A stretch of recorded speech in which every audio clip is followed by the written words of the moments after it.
Yo, it's your boy Ryan, Northwest Sports Fanatics, back at you with a new video. Today is Monday, November 13th, 2023, with your boy Ryan and the Northwest Sports Fanatics. Make sure you guys subscribe to the channel, smash that like button either now or on your way out. Donate to your boy if you can. Cash App $sign ORIONNWSF or the YouTube super chat right here. We got the Denver Broncos versus the Buffalo Bills. Kickoff in about 15 minutes. Hope everyone had a fantastic weekend and a great Monday. And hopefully we end up getting a matchup where Denver fights a little bit harder than we anticipate. Most people think, Buffalo really isn't that good of a team this year, but at home, they're very good. So Denver's going to have a miracle tonight to be able to win this. Now, if the game was in Denver, I think that there would be a bigger chance for an upset alert. But since they're going to be on the road, literally everything has to go right for Denver. Offense, defense, special teams, play calling, and then a little bit of luck, like a pick six or a fumble for a touchdown, or maybe a kickoff return or a punt return for a touchdown to give them some Uncle Mo and Uncle momentum. But at this point, with Buffalo, I know they're 5-4, but I still think that when they're at home, they're almost untouchable, and they are beatable at home. But it just seems like this season, when they're at home, they get it done. And we'll see what happens later today. But again, I tried busting out quite a few reaction videos just like I did last week.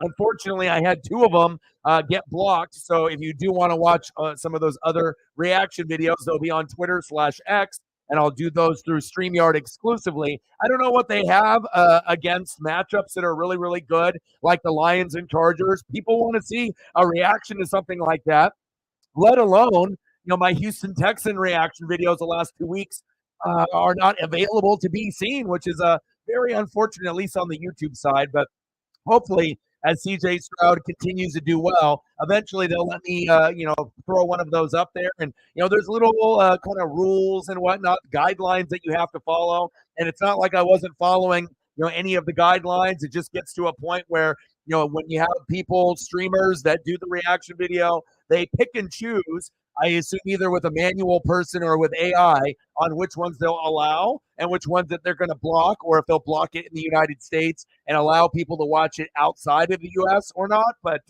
definitely very unfortunate because I put all my blood, sweat, and tears into everything that I do. So did 5 today, and then I still got quite a few that I'm going to bang out tomorrow. But at least on the bright side, all of them are going to be available on Twitter/X. And then 3 out of the 5 are going to be available on YouTube.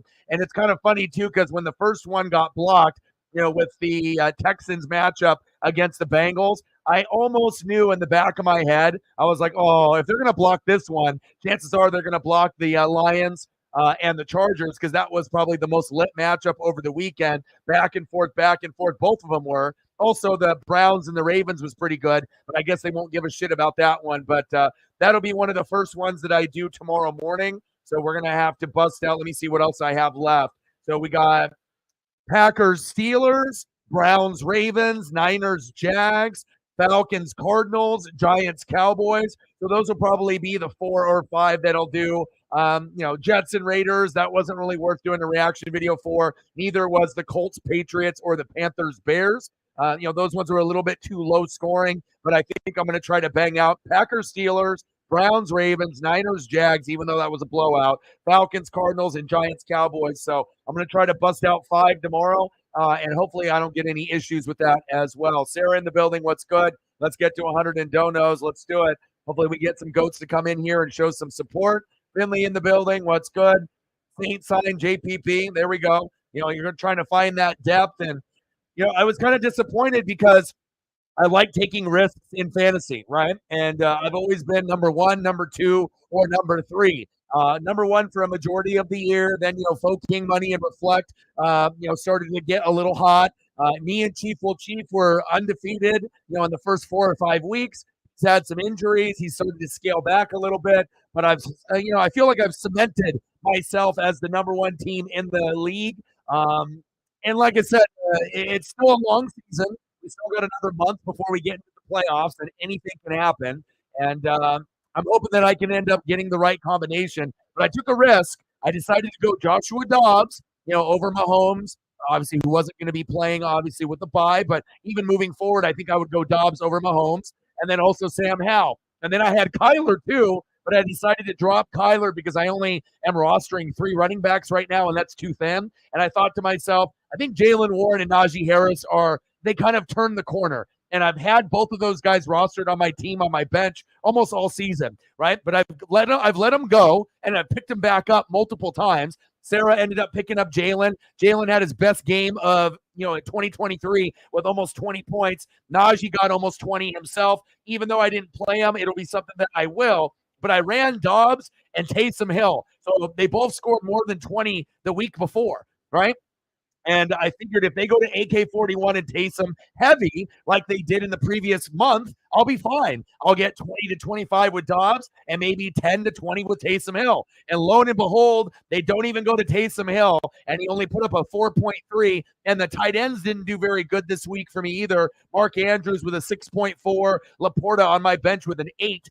Not good enough, but I did score big with Dobbs, 25, Rachaad White, 18, David Montgomery, 17, Amon-Ra, 30, Keenan Allen, 40, Mark Andrews, 6, Taysom Hill, 4, and then Jets 10, Hopkins, 10. So I have the most out of any wide receiver combination this season with a total of 71. And I don't even have Jay Jetta yet, but it sounds like he'll be coming back. Bench, Mahomes, Mike Evans, Laporta, Sam Howell, Lions D, James Conner, Najee Harris, and Justin Jefferson. So I'm feeling pretty good.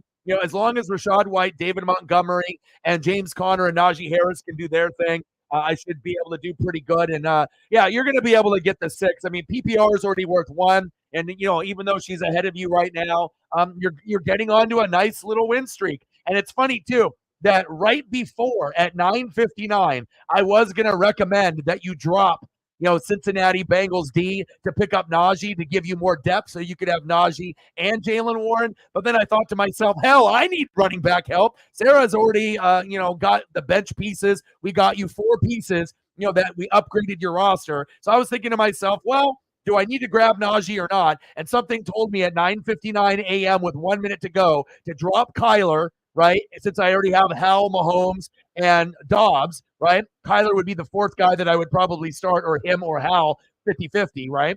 And to grab Najee, and I'm glad I did. He put up 18.6. He's put up double digits 4 out of the last 5 weeks. And chances are I'm probably going to throw Najee in my lineup. I'm not sure if I'm going to go Rachaad White, Montgomery, Najee, or if I'm just going to end up going Amon-Ra, Keenan Allen, Jay Jetta. But it's exciting to be able to get my guys healthy finally. And I only lost 2 games, with all of the injuries that I've had to Montgomery and Jay Jetta for over a month. So I'm sitting pretty, and I feel that I'm going to go undefeated the rest of the season. And if that ends up happening, then I'll have a good chance for the chip.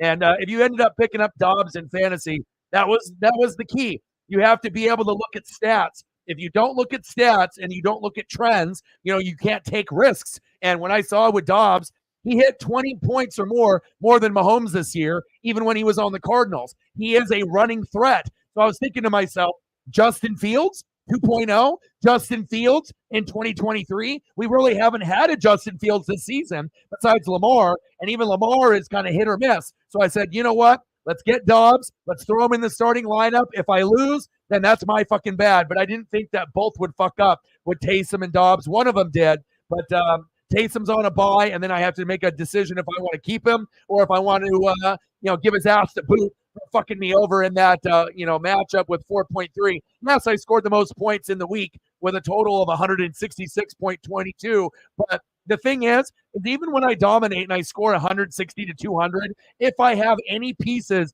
that score less than 10, that shit pisses me off. I can't even enjoy the win. I see Taysom Hill with a 4.3 and a Mark Andrews with a 6.4, and it totally overshadows Amon-Ra with 30.5 and Keenan Allen with 40.5. Why the hell am I so upset with 2 guys with Andrews and Hill combining for 10 points when I have 71 with Amon-Ra and Keenan Allen? But that's just the way my brain works. I like to be able to have the best lineup possible, and I definitely left some points on the board, but still, most people that would leave 26.3 with Mike Evans on the bench, 24.18 with Sam Howell on the bench, and 18.6 with Najee Harris on the bench would lose 100% of the time. But it shows you if you have good depth, you can make things happen. And your boys got the depth. Let's go, baby. Let's go. Yeah, but you're going to win. You're going to end up getting that dub. I just wish we could have got you going earlier, and that way that you'd actually have a chance for that last spot in the playoffs. Like if we could have just got you going where you were maybe like 3-3 instead of like 0-6, 0-7, I think that you would have a really good chance to make the Final Four. But when you start off with such a bad beginning, for the first 2 months of the season with bad luck, injuries, and maybe not hitting the wire as hard as you should have in the first 3 weeks, like I told you. But also, too, you should have known better. With the Jags and the Niners lost 3 straight. You knew that at least I did. I knew the Niners were going to win that game when I did Mo Gumbo's picks. And then obviously the Bengals got you 0. You should have dropped the Bengals, picked up another D, and then substituted the Jags at the bench. Because if you're going to go against Christian McCaffrey and Debo's back, Trent Williams is back, everyone is back, what are the chances that the Niners lose 4 in a row? They're one of the best teams in football. They were a little slow for those 3 weeks, but that sometimes you got to look. Even though the Jags D might be rated top 10, you don't want to be able to press the issue and think, okay, the Jags D against the Niners have lost 3. Now they're going to lose 4, and I'm going to score 10 points. Like, what was really the probability of that happening? Not very. So sometimes you got to be able to understand you have good pieces, but sometimes good pieces have to go to the bench. And you don't get rid of them. You hang on to Jags D, but you had Cincinnati sitting there, should have dropped them, and then picked up another player, whether it be a running back, wide receiver, or maybe one of the other defenses, even if it was just for 1 week. And as I'm looking at the defenses that you could have picked up, you could have picked up your Colts D, 13 points, Buccaneers D, 12 points. So if you would have picked up your own team's D over the Bengals, right, which you probably will do now moving forward.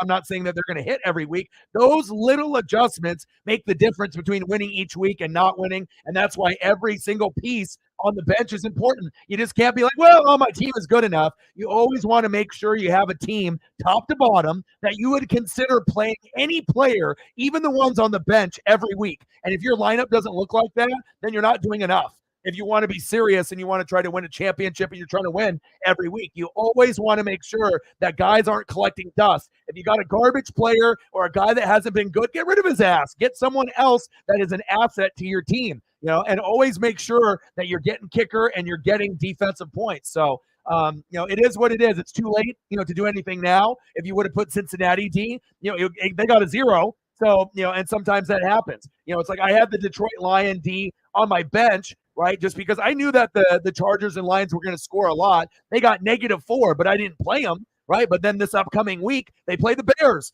right? And obviously, I'm always looking ahead. And that's a 7.4 matchup. The Jets, 4.4, and they're at Buffalo. The Jets played Buffalo week 1, got 20 points in fantasy, but we already know Buffalo plays really good. So I could be the guy, like in that situation too with your Jags. Do I want to be like, okay, I got the Jets D. Jets always get 10 points or more, regardless if they play home on the road. Do I want to just play them? Even though if they give up 20 points, I still might be able to get 8 in fantasy? Or do I want to go with the Lions over the Bears, thinking that the Lions will be able to get more on the fantasy side? But the Jets D is so good that even when they give up 20 to 30, sometimes they still score 8 to 10 points because they're getting picks, they're getting sacks, and they're getting fumbles. So that's what you have to look at in the stat line. If you're not getting a lot of picks and fumbles, and a lot of sack lunches, and then you're giving up points, then you're not going to get anything. But if you give up a lot, but you're also getting stats, sometimes you can still climb away with a bad performance on defense where they give up 20 or 30, but you have good plays on defense where you magically end up at 8 to 10 points, which is normally a pretty good day on the defensive side, and that's big facts. Oh, yeah, you don't want to drop the Browns defense. No, no, no, no, no. Just like the Ravens defense. Sometimes when you have teams that go against each other, you don't want to drop, those defenses. Like, if you have a top 10 D, you hang on to them. You know what I mean? I got the Jets defense, but I had the Browns defense earlier this year as well. So, I know how it goes. It's, week to week, it's one of those things. It's kind of a difficult thing, but, if you have the space, make sure you're keeping those pieces that are valuable. Otherwise, someone's going to pick it up and use it against you. Big facts. And hopefully the Broncos end up playing a little bit better than expected. But It's going to be tough. If the Broncos were at home, I would say upset alert. But since they're on the road, the Buffalo Bills are trash this year. They're not good. Their defense sucks. No Matt Milano, not Tre'Davious White. And without Milano and Tre'Davious White, like they're 5-4. Will they still end up making the playoffs? Probably. You know what I mean? But they're not going to beat anyone once they make the playoffs. They'll get bumped in the first round, normally like the Chargers do or the Cowboys. So, at home, though, if there's one thing that you can say positive about Buffalo is that most of the time they're going to be undefeated at home, or they're only going to lose maybe one or two, throughout a season. They're typically going to go, 6-2, 7-1, 8-0 at home. And then it just depends on how good their defense is if they win those ones on the road. That is big facts. Yeah, I saw that. Gunner got the award as well as Corbin Carroll. I did see that. I actually ended up seeing the reveal, with them, with their families and whatnot. So good for them, for getting those awards. Big facts. And hopefully we can get some support and get some goats to come in here. It's definitely been an underwhelming November. It's been much worse than anticipated, but again, you got to grind it out, and hopefully we can get appreciated.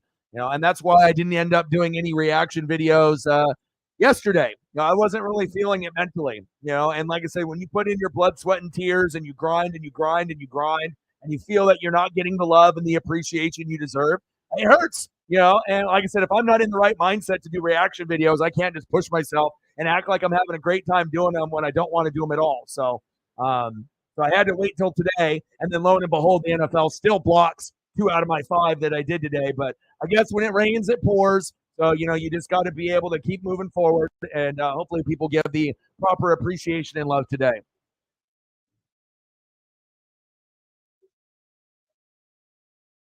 Well, the pick six was huge. If Lamar didn't play well, and if you notice the games with Lamar, and Hybrid will tell you, the games where they go to Mark Andrews heavy, they win 100% of the time. The games that they don't go to Lamar, to Mark Andrews, they lose 100% of the time. You just can't give Mark Andrews 2 catches and think that's going to be good enough, unless those 2 catches are for 2 touchdowns. Fumble! Oh, Broncos with that defense. Let's go. I mean, at one point or another, you could have almost every single team in the playoffs. But the thing is, out of all the teams that are in the AFC North, how many can actually, honestly, win a playoff game? Not many. You know what I mean? Like, how many of those teams could actually win? Steelers? No. Browns? Probably not.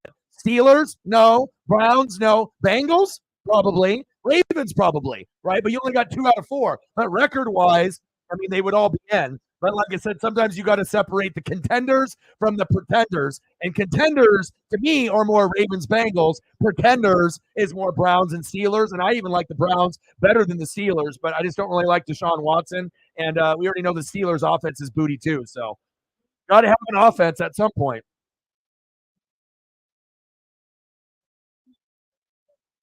Yeah, you got to be able to go to those pieces that are working for you. You got to go to Mitchell. You got to go to Mark Andrews. It's like the Saints. They lost to Minnesota. They stopped going to AK-41 and Taysom Hill. If you win games and you have a formula, stick to it. Don't go away from it. That's when you start dropping games. I don't understand why teams do that shit. Sometimes it's game flow, the way that the game is going. So you have to switch things up from being run heavy to pass heavy. I get it. But that doesn't mean that you can't get certain guys involved. No excuse for the Saints. Taysom Hill can run.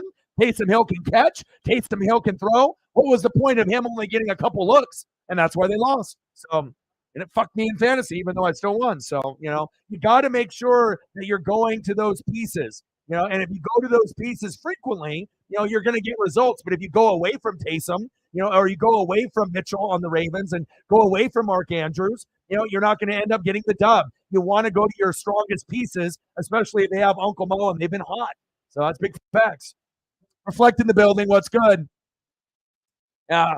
Well, again, you had 5 of your stars. You had 5 of your stars. That were on a bye. It's just like when I had my 5 and I lost. You know what I mean? Like when you have sometimes a good bench, but not good enough to make up if I go off. And also, too, what are the chances that I got 71 behind Amon-Ra and Keenan Allen in the same game? I mean, that's what pretty much destroyed you right there, So even though I didn't have Jay Jetta and I didn't have Patrick Mahomes, that gamble that I took, to either do Dobbs or Howell, either one would have scored me 24-25. And honestly, if I keep rolling, which I feel that I'm going to, I'm not going to play Patrick Mahomes probably the rest of the year. I don't think I'm going to play him. I think I'm going to end up probably going with Sam Howell and Joshua Dobbs. Dobbs will be my one. Sam Howell will be my two. Mahomes will collect dust, unless I really feel that he can prove to me that he can hit 22 games in a row, not just hit a 33 and then all of a sudden hit a 9. That's not good enough. I can't win. So, it gets frustrating, and honestly, even though I beat you Reflect by 60, I'm still mad that I would rather take an L because I only got 6.4 out of Andrews because the Ravens are fucking stupid by not giving him the ball. And then Taysom Hill didn't get me anything. And I could have put Mike Evans in and got more, or Najee Harris, which I got at 9:59 a.m. after I dropped Kyler, even though I wanted to keep all of those quarterbacks, but it didn't make sense when I only am carrying 3 running backs. What happens if Montgomery or Rachaad White or James Conner gets hurt or they underperform? So I had to make sure I made that move with 1 minute left before the game started to grab Najee. I figured that he would ball out like Jalen Warren. They did, and at least I have an insurance plan, a backup plan. All right, here we go. 40-yard attempt for the Broncos off the turnover. Kick is up, and it's good. Let's go.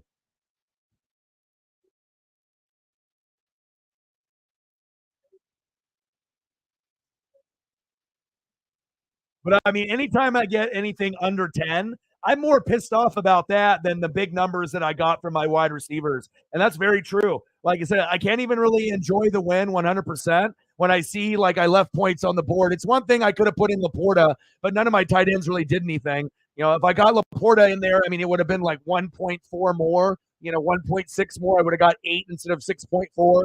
But of course, I could have put in Mike Williams, which was the safe bet, or Najee, but I decided to take a risk and put Taysom. He fucked me over. So now I have to decide if Taysom is even worth being on my team, or if I punish him and give him the boot, and someone else can take a risk with him. With him being good, bad, good, bad. He was good for a month, and I should have known better that he wasn't going to be good 5 weeks in a row, and the Saints would fuck my whole plan up. But at least Dobbs did well, and that's more important than Taysom Hill because I already have Mark Andrews and Laporta. So Taysom Hill was just kind of extra for me. But sometimes you got to take a risk in fantasy to be able to evaluate to see if a guy is going to be on your team or not. So I'll have to decide if Taysom stays on my bench. After this, he's got to buy, or if someone else wants to take a chance with him. I mean, I'm already deep at tight end, so I don't need him. But I wanted to see if he was worthy of being on my roster. And after shitting the bed and not getting enough looks, chances are he's not going to be on my team after this week or next week. Maybe he will, maybe he won't. But I think it's too much of a risk factor. Yeah, you might be able to put up 15 or 20, but you also might put up a 5 like I did. And sometimes if you put up a 5, you lose. So I can't play like that anymore. I had to take at least 2 risks. I like to take 1 risk a week. Today I did 2, or yesterday I did 2, and I got burnt on 1, but I still ended up winning. So I guess that's all right. But we'll see how it goes. We will see how it goes. And then as we move forward, we're going to have to be able to see Jay Jetta with Dobbs, and I'm going to double up on that. So I don't think I'm going to be using Patrick Mahomes. As long as I get consistency out of Sam Howell and Dobbs, and they can put up 20, 25 a week, why would I put in Mahomes? So it is what it is.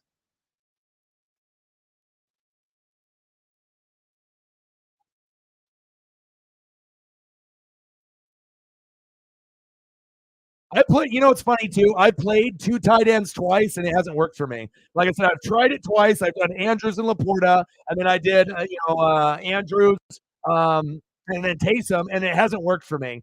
So every time I try to do it, I'm thinking, oh, this could work. Maybe I can get doubled up, but for whatever reason, I guess it's just harder to get points with the tight end position unless it's National Tight Ends Day. That would maybe be the weekend to do it. To go, Andrews, Laporta, or you to go like Kelsey and someone else. But it's just very, very difficult to get points. And it was kind of a down week for tight ends this week as well. So,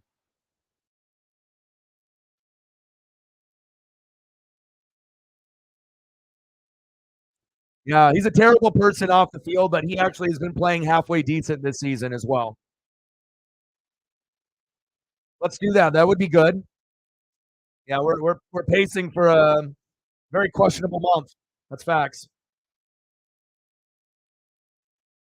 Allen scrambling, gambling, intercepted. Yeah, go Broncos. Hell yeah. Fuck the Bills.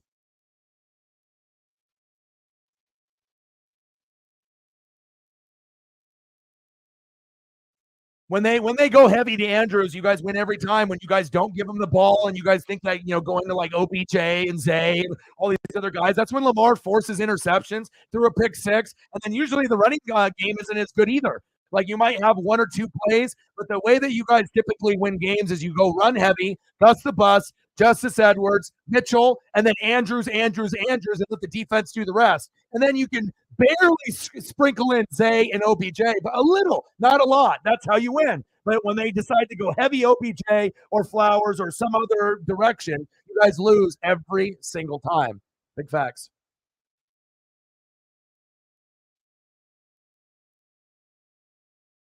Yeah. But even if they would have hit, 10, 15 each, I mean, I still would have got the dub on you with the 71 that I put up with Amon Ra and Keenan Allen. But yeah, I hear you. Well, that's why you got your five power guys on the bench with Jalen, Travis Kelsey, Waddle, Mostert. You got your studs there on the bench that you can rely on.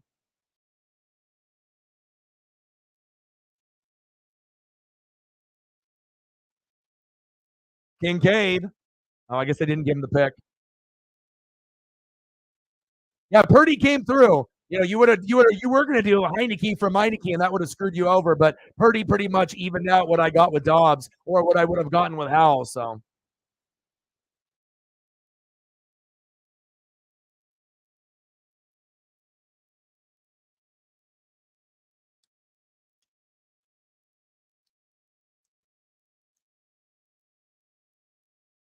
Allen,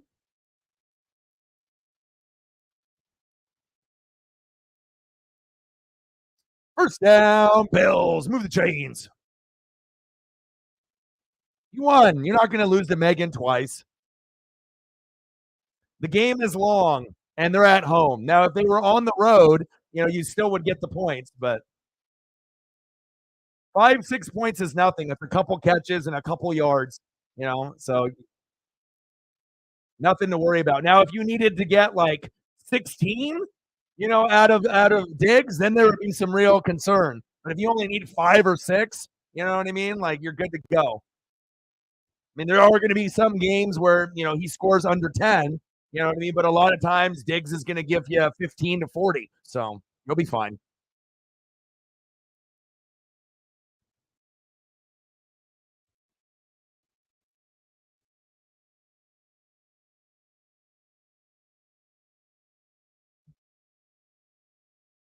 But Dobbs is kind of like Justin Fields from last year. Oh, baby. Hurry. First down, Bills. Move the chains.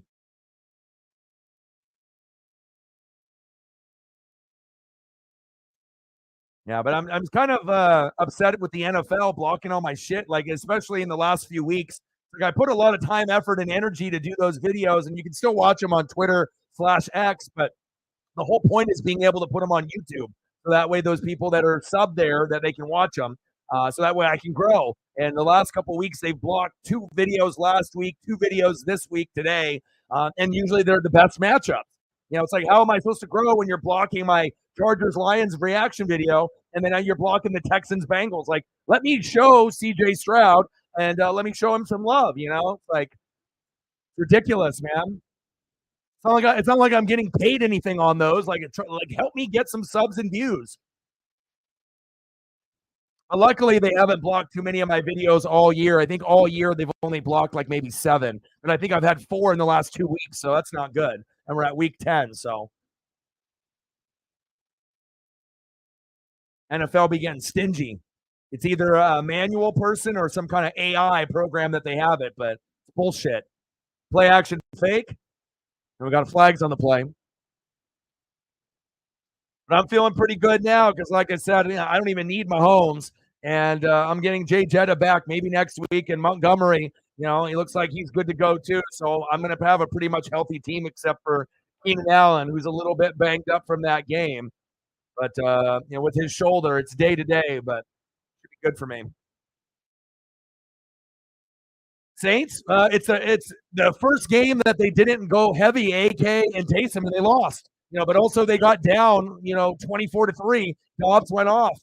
Dobbs, and more Dobbs. Dobbs to Addison, Dobbs to Hawkinson, Madison, Dobbs more, Dobbs with the run. So it's like, when you got down like that, they started to abandon the run. And that's kind of game script and game flow. But good teams, right, they don't abandon the run. They keep going with it. Then it opens up the pass and the play action. But teams that are idiots, they go away from the run, they become one dimensional, and then they get blown out. Or, they'll eventually come back, but it's too little too late, like the Saints did. If they would have just stuck with the run and went Taysom, I think that they would have had a good chance to win that game late. But, they faded those two players. So if you had AK or Taysom expecting big numbers, you didn't get them.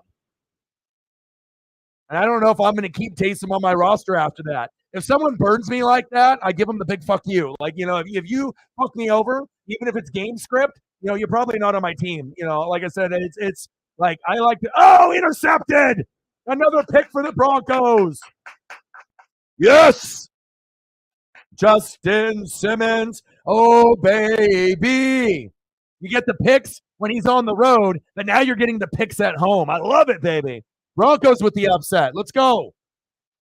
Josh Allen, overrated. Everyone thinks Josh Allen is such a great player, right? He's a media darling. Overrated. And then they want to talk about how Justin Herbert isn't good either. Well, I'm sorry Justin Herbert doesn't play defense and they give up like 40 every game. It's not always Justin Herbert's problem. You know what I mean? A lot of times he does everything he can on the offensive side. The defense can't stop a nosebleed. So, I feel it's like some unfair criticism for Herbert, and I don't think we give enough criticism for Allen.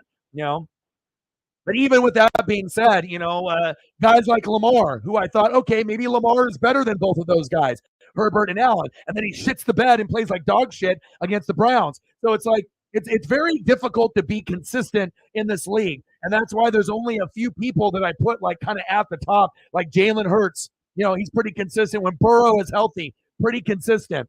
But like I said, with some of these other guys, Mahomes, Allen, Herbert, Lamar, they're not going to be able to be money every single week. No quarterback is, but if I'm looking at consistency and flow, the guys that I trust the most are typically the guys that don't turn the football over. And maybe that's why I like Hurts and Burrow the most, because those guys don't turn the ball over that much. Now, will Burrow have a bad game and Jalen have a bad game here and there? Yes, but they have less bad games in general across the board than these other guys do, in my opinion. So you got to be able to protect the football. Big facts. Reflect with a tenor. Someone doesn't want me to be homeless. I appreciate that. It's good to be able to buy food and buy things for Paisley and be able to pay the basic bills so I can continue streaming and have a cell phone. So thank you. I appreciate you very, very much. Bang, bang, bang. Boom, boom, boom. Bang, bang. $10 holla. Hopefully we get other people that will be like Reflect and we can get some goats to come in the room and show some love. It's been a very tumultuous and a very tough 2023, a lot tougher than I've ever anticipated it being after a great 2022. But you definitely recognize who has your back and who doesn't. And I really do appreciate you. Let me know what you want to see for photos, and I got you. I ended up doing the Seahawk reaction. I watched that, majority of that game as well. Definitely back and forth. Washington was a trap game, but DK with the big catch, Myers with the field goal party, got it done. And you guys ended up getting the win, which you guys needed. That was something that you didn't want to drop a game to Baltimore and get obliterated and then lose a trap game at home to Washington. You want to make sure you're staying pace, with the Lions, the Eagles, the Niners. You want to continue to be a top 4 team as you start to see other teams like the Saints slide back. Cowboys, sometimes can be reliable, when they play shitty teams, but when they play good teams, they fold. So I still think the Seahawks are a top 4 team. Right now I think the Cowboys and Saints are kind of pretenders, but they play good from time to time. But I still like the Lions, the Seahawks, the Niners, and Eagles as my top 4 in the NFC, with the Saints and Cowboys close behind. Thank you, Mike. Appreciate you. Floater, one-handed catch, first down, Broncos. Let's go.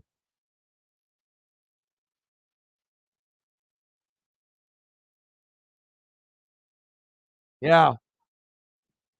And I knew that was going to be a good pickup. That's why I always look ahead at the schedule and I look at all the options that I have, to be able to see when I play people like you or I play tough competition. I need to make sure I'm looking out. And honestly, I still wish I kind of had Kyler because when we saw him scramble, it looks like he's got his legs. And at some point, Kyler is probably going to put up a couple 20 to 30-point games before the season is over. But if I already got Mahomes and Sam Howell and Dobbs, I mean, am I really going to play Kyler over those guys? Probably not. Maybe Kyler over Mahomes.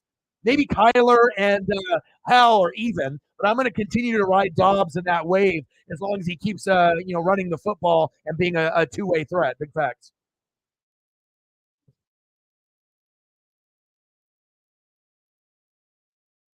Allen is a pick machine. He's so overrated. I mean, as far as popularity is concerned, he's got top 2, top 3 popularity at quarterback, like with Mahomes. But this is the first time that they really haven't had a defense.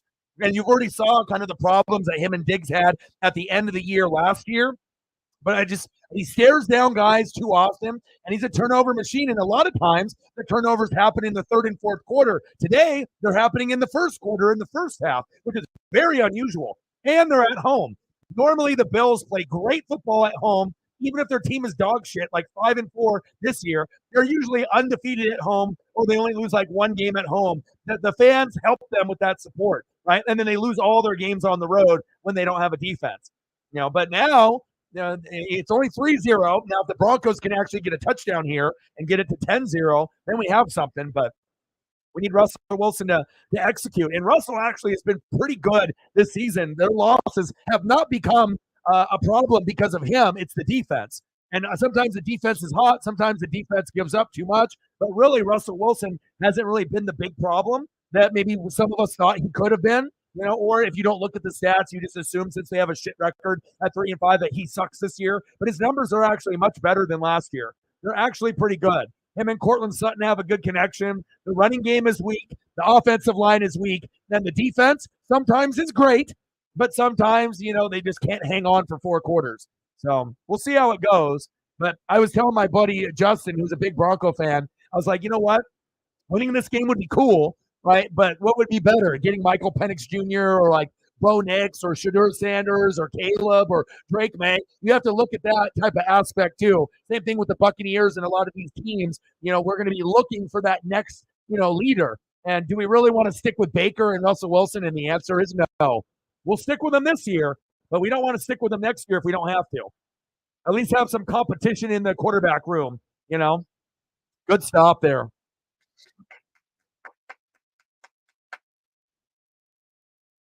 Yeah. And also, and then if you remember also too, he wasn't very good at the very beginning of his career. And when he ended up getting really, really good, what happened? He got really, really good when obviously Diggs, ended up coming over. Touchdown, Bills. I don't know if this counts or not, but they're supposedly giving him a touchdown here. His elbow's down. Stop celebrating. Premature. Ridiculous.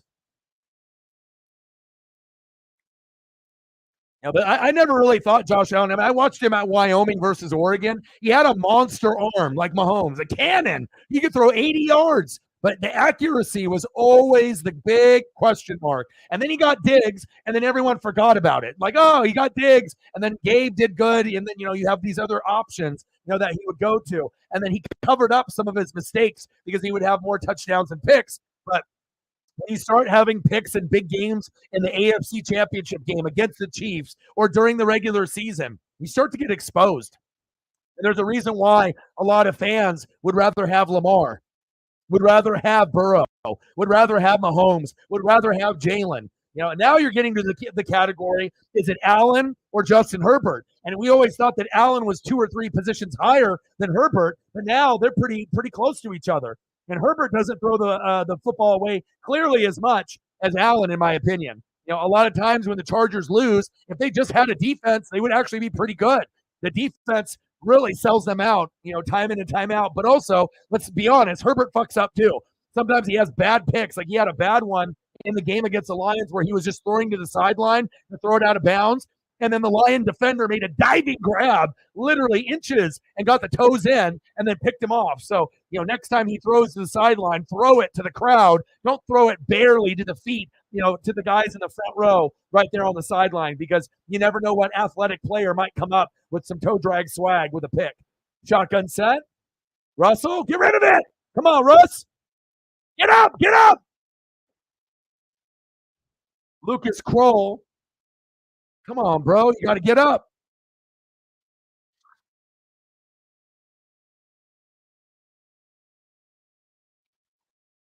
Well, Bo Nix, I mean, if you compare him to like Mariota and Justin Herbert, his college numbers are better. And I guess we're going to find out. You guys play Oregon State, and it's going to be in Corvallis. If you guys can get past them, and they're the third best team in the Pac 12, Oregon State, Washington. If you can get past them, and I can get past them, 2 weeks from now, and we're going to play each other and then let the best man win. And whoever wins between Washington and Oregon, let's go for whoever wins, gets the Heisman, and then also goes all the way. So if you guys beat us, I'll be rooting for you to get the Heisman with Penix Jr. and to go all the way. Because if you end up playing Florida State, either Washington or Oregon, I know we can beat them. The thing is we don't want to play Georgia first. We want to play Georgia in the championship game. So if we end up making the playoff, Washington and Oregon want to play Michigan or Ohio State first, because I know we can beat them. And then the tough one will be, Georgia and the Natty, if it lines up that way, or if it ends up being some other scenario there. But Florida State doesn't belong. Georgia, it's not as good as they were in the previous 2 years, but they're still good enough with SEC talent. But I just feel Oregon and Washington, since Georgia isn't as good, Florida State is fugazi. Ohio State and Michigan have to be the favored teams to be the best in college football. But I honestly think Oregon and Washington can hang with those two, especially if it's going to be on neutral turf. It's not like going to be in the big house or, at the shoe. It's going to be not in Autzen. It won't be in Seattle. So I feel that, like, if it ends up being on neutral turf, I think Oregon and Washington could beat Michigan and Ohio State. I really do. I feel that our two teams, you could argue, are just as good as any of the other four that are there. Florida State, we're better than them. Georgia, I think we could beat them this year. Last year, hell no. This year, yes. And then Michigan and Ohio State, they're the real deal. But I still think Washington and Oregon are better.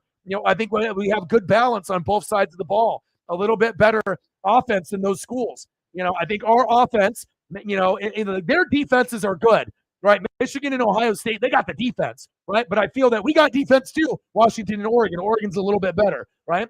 But then as far as offenses, Washington and Oregon, Michigan State, Michigan and Ohio State. I mean, if you look at all of the offenses, Michigan, Ohio State, Florida State, and Georgia, none of them are that special. Washington and Oregon's are better. You could argue that we have the two best offenses in college football. When we're rolling, no one can stop us. It's just, can Washington's defense get to Oregon's level? And then can Oregon's defense step up a little bit more? And can our offense, get up to that next level too? So I don't know what's going to happen, but Michael Penix Jr., Bo Nix, we might get a Heisman out of our two schools. And who knows? Maybe we can get a natty. No one will pick us to win. Everyone will be picking, SEC, Georgia, Michigan, Ohio State. Maybe the only scenario where America is rooting for Washington or Oregon is if we play Florida State and somehow that they got, and beat Georgia or Ohio State somehow. And then the championship is Oregon, Florida State, or a Washington, Florida State. Then people would pick us. But if it's not Florida State, that's the only school that they would pick us, unfortunately. A lot of haters out there. But I kind of like it that way. There's Diggs.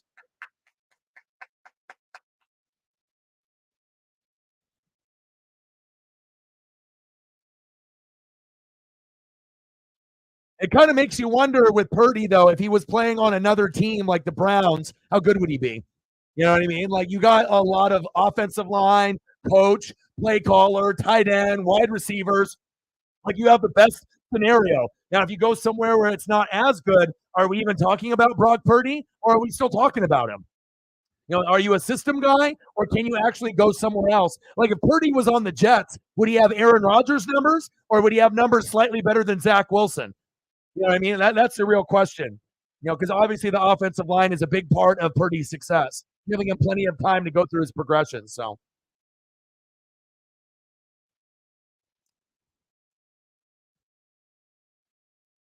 yeah. Oh, I've watched almost every game of almost everybody else. I haven't watched every game of Florida State, but I've watched a lot of Georgia. I watched almost every game of Michigan and Ohio State, and they play each other at the end of the year, so one of them is going to get knocked off.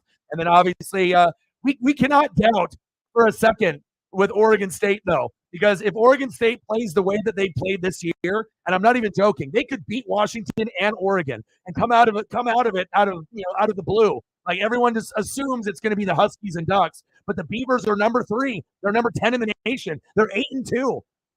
Martinez, the running back, is awesome. He scored 4 touchdowns in the first half last game. What happened to my hands? And Ukulele is the difference. The defense is good. They got a good running game. Jonathan Smith is coached them up well. He was the quarterback when they had Joey Harrington in that rivalry. Like the Beavers are legit, and if you play them in Corvallis, their crowd will get just as rowdy as Autzon's, as well as in Seattle's with the Husky crowd. Their crowd will get so up for that game. You're going to hear the chainsaw. You're going to hear that throughout the whole game, and I'll probably end up streaming that game. So there is a very true risk that the Beavers could beat the Huskies, but also my Ducks. Like I honestly feel that there is a legit shot. Now, can we win? The Huskies and Ducks over Oregon State, of course. But again, if we have any mistakes, don't be surprised if Oregon State beats one or both of those teams.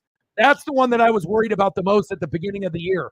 I was like, I knew that they were going to be good with Ukulele. I already seen him at Clemson. I said, as long as Martinez, the running back, stays healthy and that defense stays healthy, they'll probably be third best, even better than USC. And they were, because USC doesn't have a defense. Oregon State does. Oregon State is kind of like Oregon. They're built the same way, except they have not as much recruits, on that level, but they play with a lot of heart. And it's cool to be able to see Oregon State, Washington be the best teams in the Pac-12, all in the Pacific Northwest. I love that.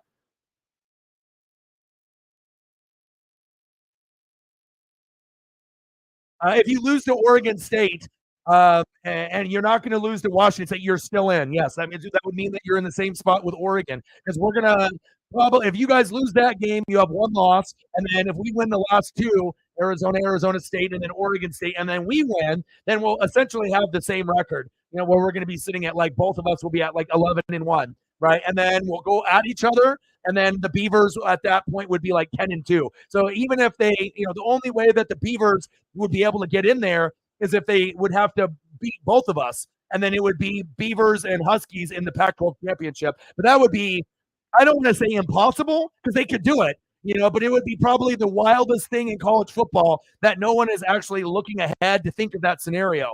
But the Huskies and Ducks, we want to make sure Bo Nix or Michael Penix Jr. gets the Heisman. And if not, and they give it to someone else, fine. But I want to see an Oregon-Washington Husky and Natty championship. I don't, the Big Ten is probably salivating right now because they know the SEC is garbage with Georgia and Alabama not being good. So now they're thinking, finally, Michigan and Ohio State, whoever wins that game, we're winning it all. But they fail to realize that Oregon and Washington are just as good as them this year. And it's like the one year that we're actually good, they're like, oh, God. So they know it's not going to be easy. So we'll see what happens. But Martinez is a monster. He was a freshman last year, and he was a beast. So, yeah, so I'm going to do that game. And like I said, I just want to make sure we're shining a light, on the Beavers and making sure we're giving them love, because they're a lot better than USC and everyone else in the division. The best, Huskies, Ducks, Beavers. And we'll see what happens here in the next 2 weeks. And it's really going to, decide the fate of a lot of our schools and also the future in the NFL and how things shape up also. Shep in the building. What's good? I missed you, bro. Yeah, so I was gonna end up doing the stream yesterday with the Jets and the Raiders. But mentally I wasn't in a very good place. Especially if you feel kind of like underappreciated with all the hard work and everything. It's like I have to have my mind right, to be able to do reaction videos. And I was planning on just doing reaction videos all night. But then I just got to a point where I was just not in a very good headspace. So I decided to go on some walks with Paisley and spend time with her. And then wake up early, go on a few more walks. And I felt better today. But then lo and behold, the NFL blocked 2 of my videos out of the 5 I did today. And they did that last week also. I don't know what they have against the Houston Texans being awesome, but it seems like whatever games end up being the most exciting, they block a lot of streamers from doing those matchups. And I'm following all the guidelines, and they didn't block it early on. I was able to do a few of the Houston Texans CJ Stroud games early, but for whatever reason, they blocked my CJ Stroud Houston Texans matchups the last 2 weeks. And then they also blocked the Lions and the Chargers. So usually if the game is lit, there's a chance that they may block the video, which is kind of bullshit. But if you still want to watch them, I accidentally deleted the Bucks and the Texans last week. But this week, if I get blocked on YouTube, I'll just throw it on Twitter. And then you can watch it there through the StreamYard link that I have. Not the same, but at least if people are fans and they want to see my breakdown and me call the highlight package, anything that gets blocked from YouTube, I'll put it on Twitter X, and then you can at least watch it there. So, LA Rams in the building. What's good? 3-0 Broncos. They're playing great so far. First down, Broncos. I don't think I've seen Josh Allen throw 2 first-quarter picks ever. It's been a long, long time.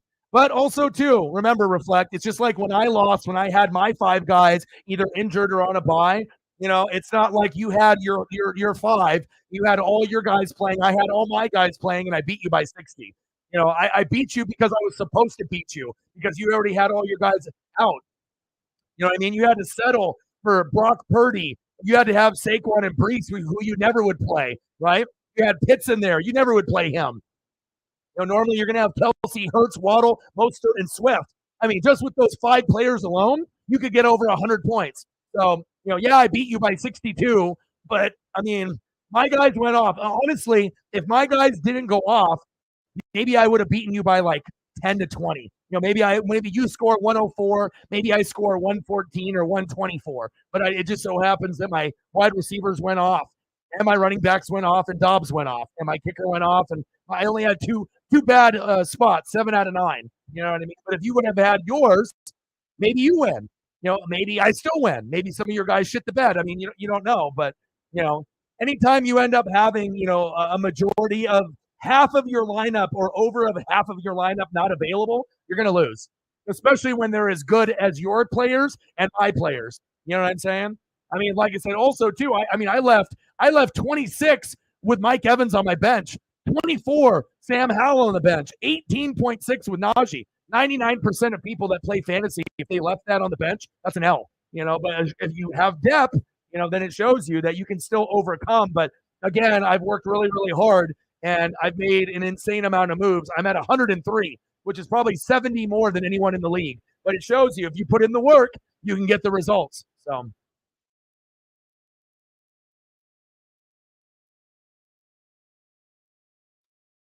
But the sad thing is, Reflect, I literally could win the rest of the games, the rest of the year, and I could go to the playoffs and get crushed. You know what I mean? I could have my best guys in there and then just have a bad matchup, or a guy gets hurt, in a second quarter, gets pulled from the game, or I have all red in the playoffs, which happened to me last year. You know what I mean? Like, it was insane. I think in my first week I had 8 out of 9 red, and then on my bench, I think I had like 5 out of 7 red.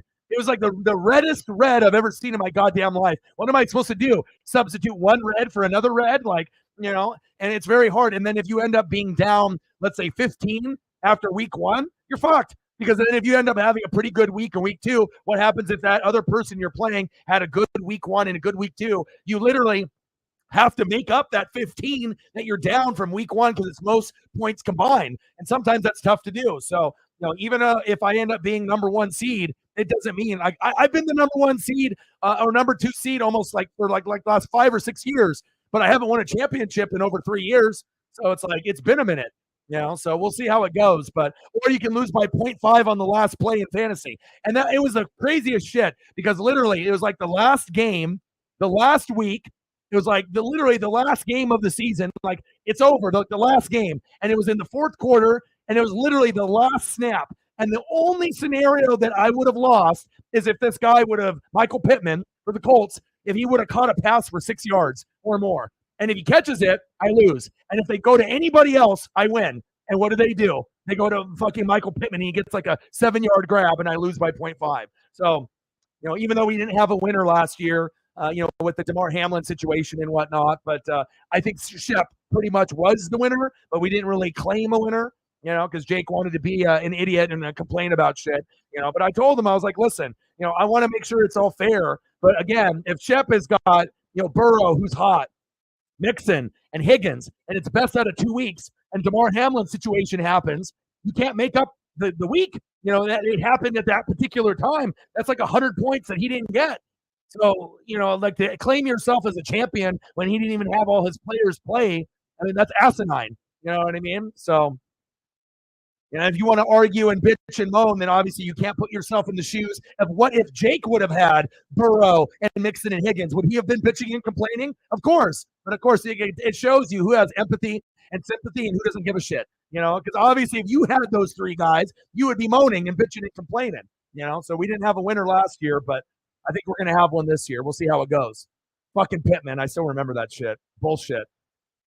But we didn't have a winner. So even if I would have won that, then we wouldn't have had a winner anyways. Go, Russ. Safe. It can be done. Me and Sarah, like literally, last year, I was 13-1. I only lost 1 week when I had 5 out of my 9, like you did this week with the bye. It was too much for me to overcome.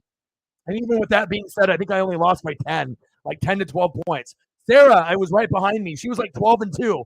And both of us ended up losing. And then the 3 and the 4 seed were literally like 8-5 and 7-6, and they beat us. So it shows you that even if you're 13-1, and you're 12-2, you can easily lose, to a team that's much worse. Like 7-6, 8-5. You wouldn't think it's possible, but it's all about matchups and a little bit of luck at the end. So DeMar's out there today. That's tough, yeah. But also, too, it's not like you're going to put them in unless the other guys are hurt. You got better players to be able to put in with your roster. So it's like I already know what I'm going to be doing with the majority of my roster. It's like Mahomes, I'm probably not going to play him the rest of the year. I'll just roll with Dobbs and do the whole Justin Fields thing.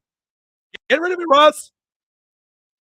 So I'll go Dobbs, Rachaad White, Montgomery, Amon-Ra, Keenan Allen, Mark Andrews, Jay Jetta at flex, Jets D, and Hopkins, number 1 kicker.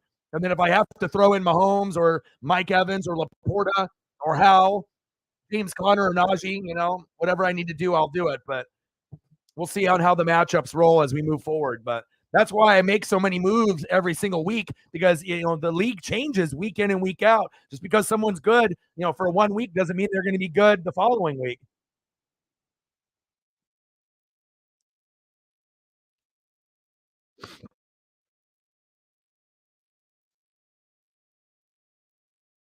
Well, the running backs that struggled early on, like Jaylen Warren and Najee, now are getting hot.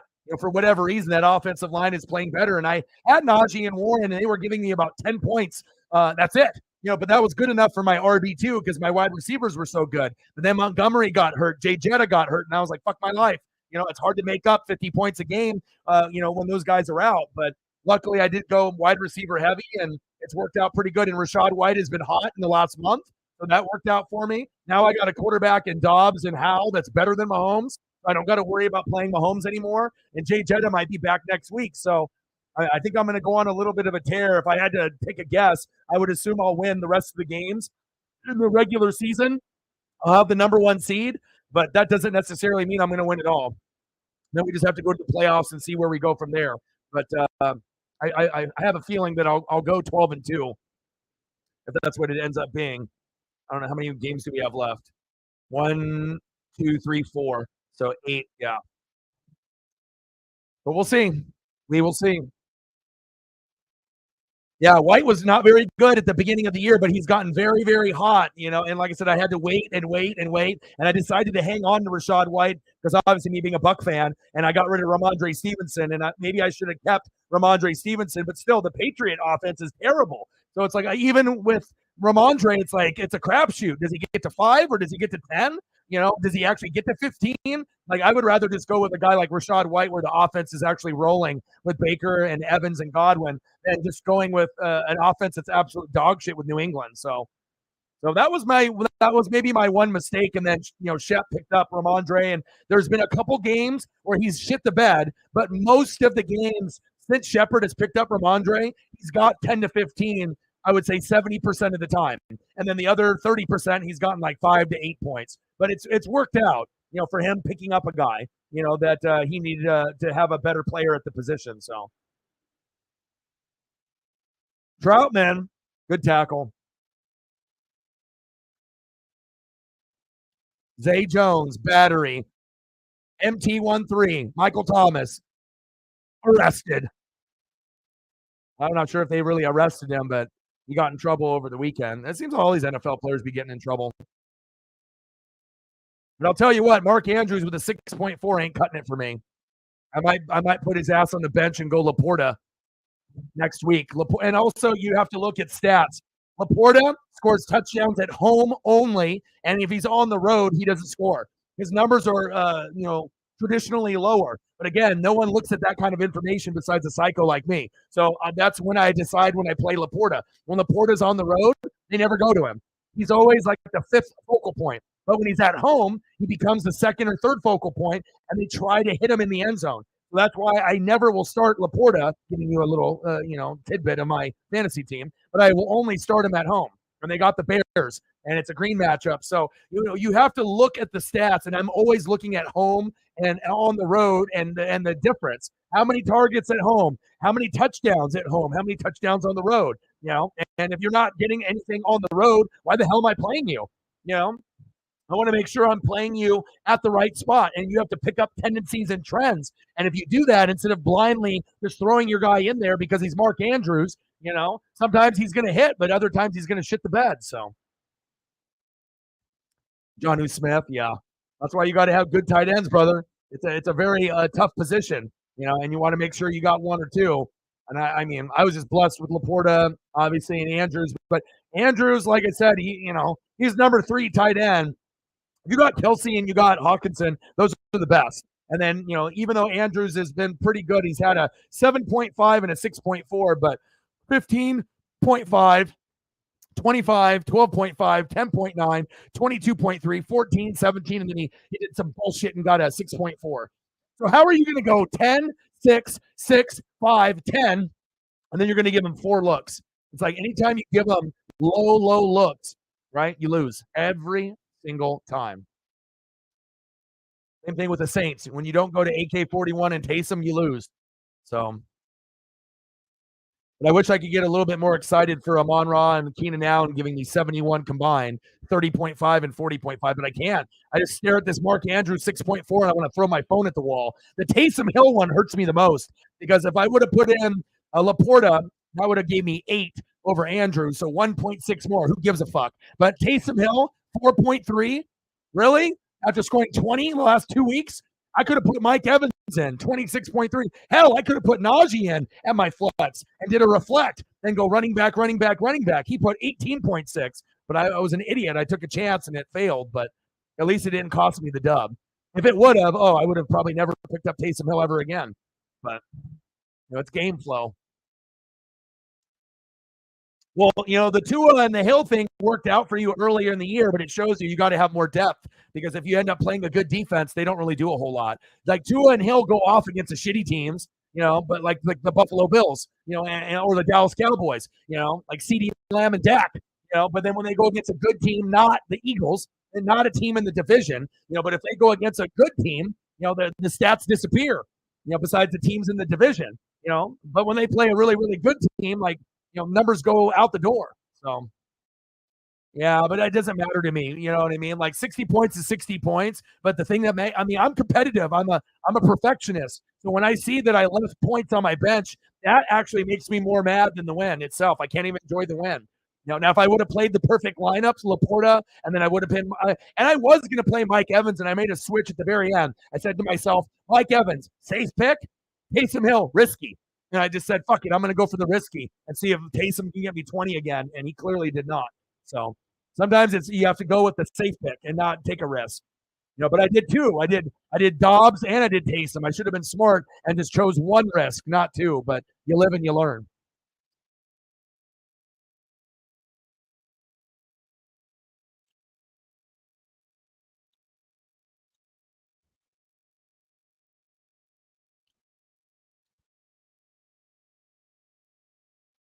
Matt in the building. What's good?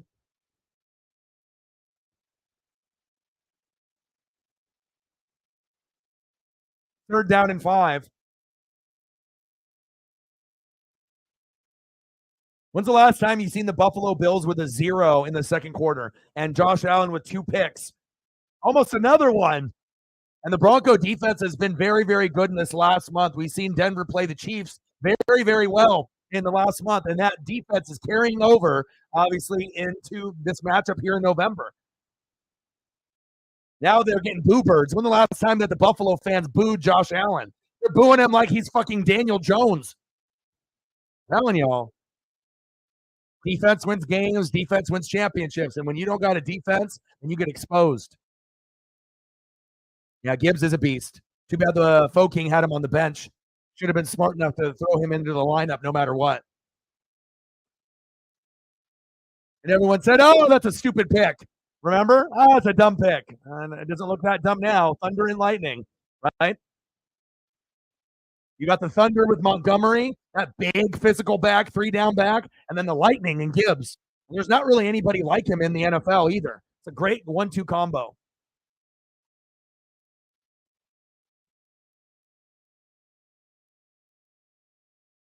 Yeah.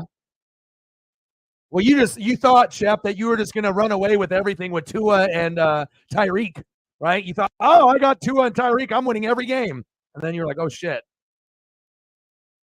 And then Mixon hasn't been as good as he was, before. Godwin hasn't been very good. It's not like Brady's there. Your tight end, could be better. And also, too, you fucked up. You wanted to have Koo. Koo's not a very good kicker this year compared to years past. Even though he's fifth ranked. He's fifth ranked, so stats say that he's still good, but game in and game out, he's not as good as he was consistently. And then New England's defense isn't a top defense anymore. You were able to beat people like me and other people by getting 20, 30 points with New England defense in years past. They're not good this year. So you should have got rid of them a long time ago, but you kept hanging on to them. New England defense is ranked 25th. What the fuck are you doing playing them in your lineup? Come on. I know you got KC on a bye, but you should have made a change there, bro.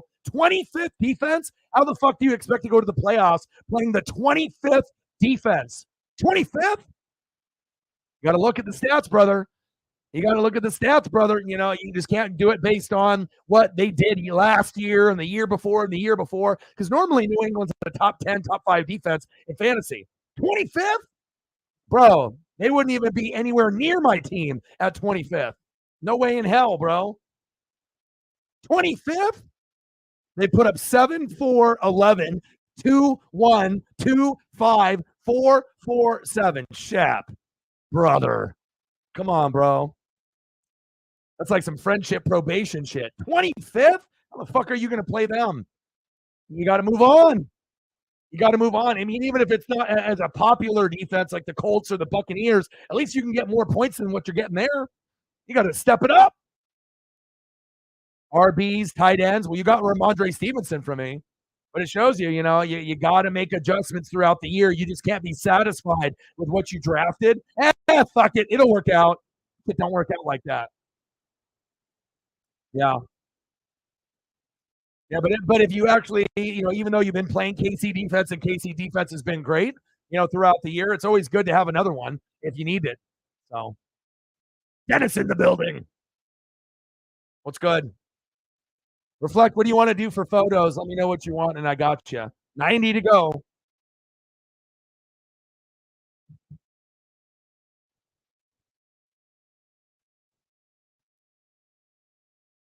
Broncos defense playing fantastic, and I would assume, Russ will get them into the end zone at some point, and then the Bills are in trouble. For all those Buffalo Bill fans that thought that they were going to be a good team this year, Josh Allen is overrated. The defense is really what carried the team.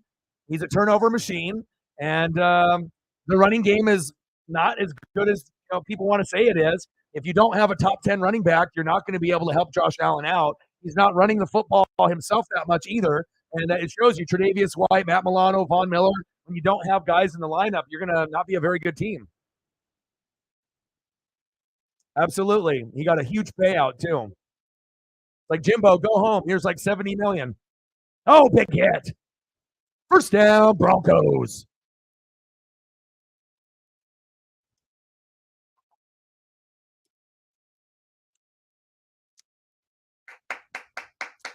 Yeah, Russ is playing pretty good today. He's actually had a pretty good season if you look at his numbers. So,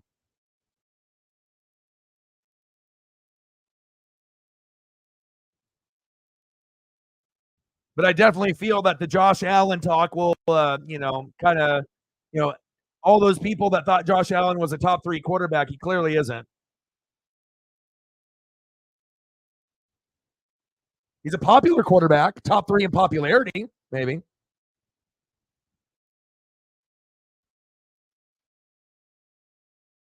How many moves have you made this season? Also, too, that'll determine how serious you are about the league and how much commitment. And also, too, if you're doing 2, 3, 4, 5 leagues, you're not going to be able to win a championship that way because you're focusing on so many different pieces. On so many teams that you have. But I'm looking at your team right now. You've only made 11 moves. Shep, you can't win a championship making fucking 11 moves. I've made like 111. Come on, Shep. Shep's got 8 leagues and he's made 11 moves in the NWSF league. You can't even make the playoffs if you make 11 moves. 11? Shit, I made 11 by week 1. Week 2.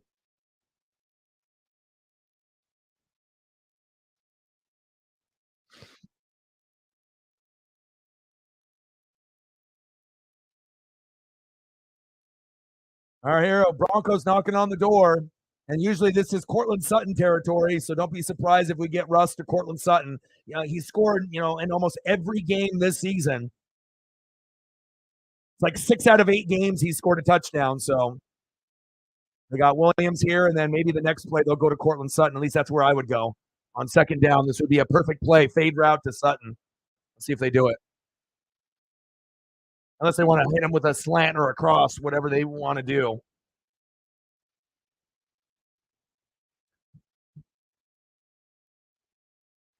Six. That's crazy. That's crazy shit, man. Crazy shit, man. But again, like I said, you can always tell who has the best teams if you look at the roster top to bottom. I'm at 103 moves.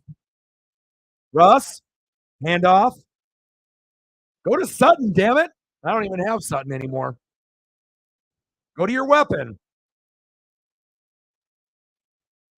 That would have been a perfect play to go play action right there and go to Sutton, but let's see what Sean Payton has cooking here. He knows that Sutton and Russ is the number one option. 3rd down and 6. Let's see what they got going here. All these fans with Buffalo Bill helmets. They're like, oh, that lady needs a refund. This is not the same Buffalo Bill team that you're used to watching. No defense. Josh Allen throwing picks, 2 of them in the first quarter. I don't think I've seen the Bills play this bad ever.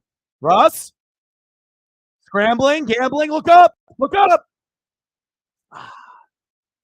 There's Sutton, but not in the end zone.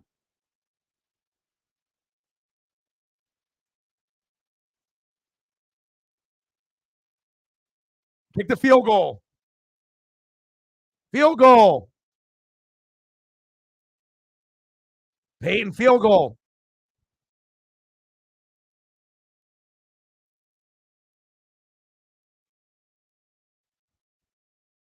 Field goal.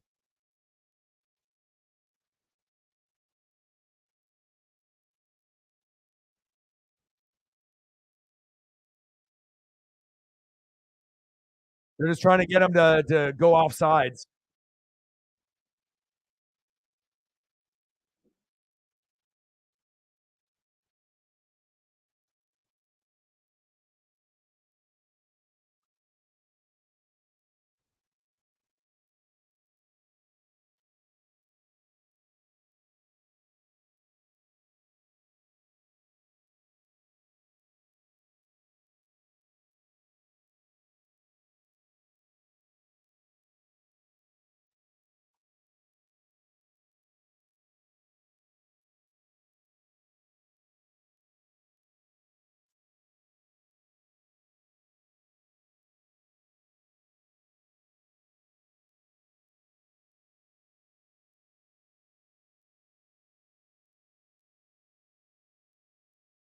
Russ's stat line's actually been pretty good this season.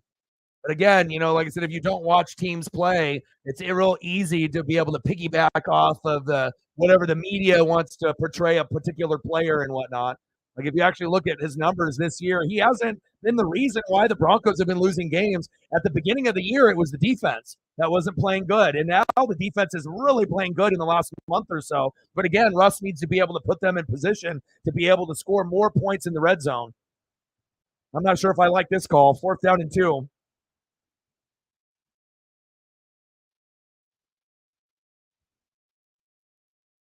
It's caught by Sutton, but out of bounds. That's why you go for the field goal, and you don't do that. And I told y'all Sutton was going to get that look in the red zone.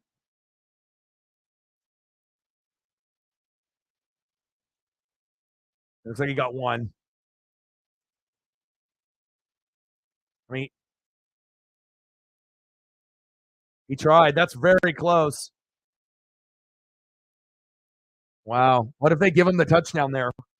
I mean, we're talking about inches. Kind of like that David Montgomery gallop down the sideline where you saw only this much green, from grass, and they gave it to him. But it depends if they rule it touchdown, right, or if they rule it incomplete. They ruled that incomplete, so I don't know if they're going to overturn that. Now, if they ruled that touchdown, then maybe it would have been, touchdown. But that was very, very close. But, when you watch games and you follow fantasy and you read a lot, you know where they're going to go. They're going to go from Russell to Cortland Sutton. And that's why he scored 6 out of the 8 games. You just have to read, watch film, and understand. So that didn't really surprise me one bit.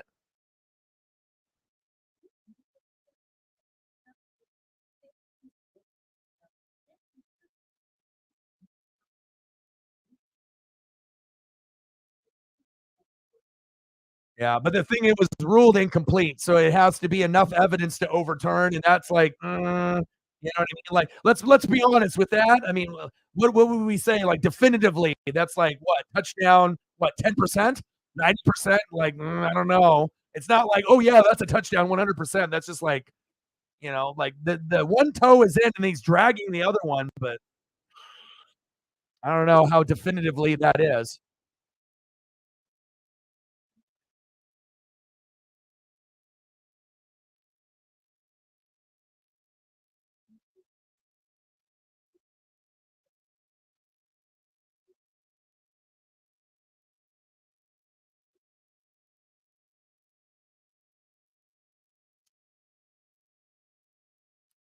For what, for the Falcons? Well, you already know Heineke ain't good enough. Ritter ain't good enough. Maybe Shooter Sanders in a couple years or somebody. But you need a quarterback. I need a quarterback. A lot of teams are going to need a quarterback. The Giants need a quarterback. The Bears need a quarterback. Cardinals are going to probably get a new one. So there's going to be a lot of quarterbacks coming in this year and next year. But the sad thing is not all of them are going to pan out. There's going to be some duds in there. I just hope my team isn't the one with the dud.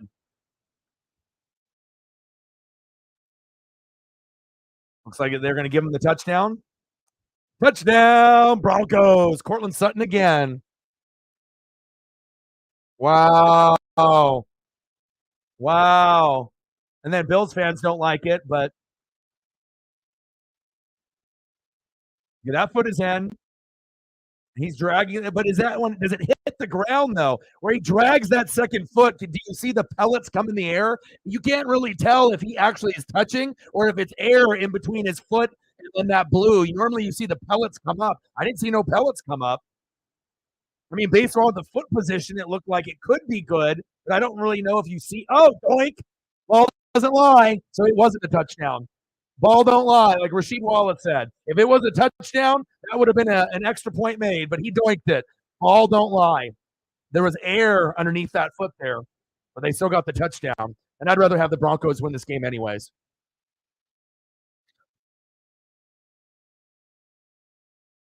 Ball don't lie. Doink. Give them the TD. They're like, fuck the Bills. Cortland Sutton, another touchdown in 7 out of 9 games. Your boy knows. So that's a good benefit of fantasy football if you actually pay attention.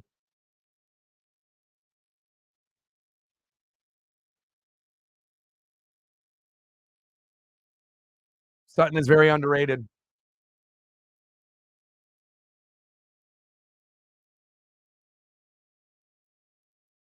one of the most consistent pieces in fantasy, and I don't regret really letting him go because I already have depth at receiver. But I rostered him on my fantasy team for a few weeks this season.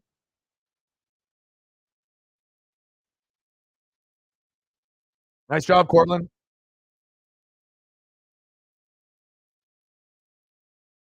Who would have thought that this scenario would have come up with the Bills down 9-0 and you're about to go to 5-5?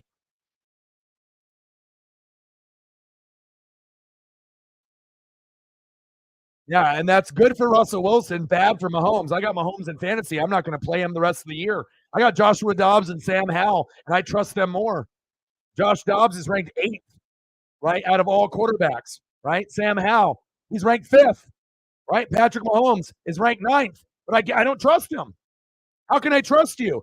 17, 33, 5, 15. I can't trust you with a 5 and 15. How am I going to win a fantasy championship with a 5 and 15? I can't. So and I don't trust the receivers on the team either, besides Rice and Kelsey. And then Pacheco or McKinnon get looks, but they're running back. So, until like a Mike Evans type of player goes to the Chiefs, I'm never going to pick Mahomes in fantasy ever again. I am always going to go to Hurts. And if he's not there, then I probably would go Burrow even over Allen now because I don't trust Allen either. So, there's going to have to be people that I trust. It'll be Jalen. And then even though Burrow hasn't been good this year, and that's what Sarah, ended up picking Burrow and then had the Nick Chubb injury. And if Sarah could have got off to a better start, I think she would have a really good chance to be able to get the 4 spot, the last spot in the playoffs. But if you start 0-6, 0-7, it's hard to be able to make up that. But if you start off like 0-3 and then you get to 3-3, then you have a chance. But I like the way that your roster is looking, and I tried to be able to guide her in the right way with the bench. Like if you look at your bench and it looks like dog shit, right? Make some adjustments. You got pieces that are dog shit, get rid of them. Right? Why are you hanging on to these things? And then look on the wire, and there's probably things that you could actually use right away or in the upcoming weeks, and then put those on your team. And the team looks a hell of a lot better than it did a few weeks ago. So.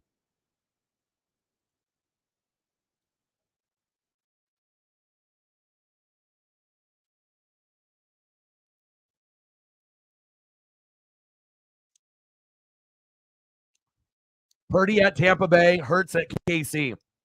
I know, and I got Mahomes against Eagles. And the crazy thing is, Mahomes has a green matchup, right? Purdy's at home, so you should be fine.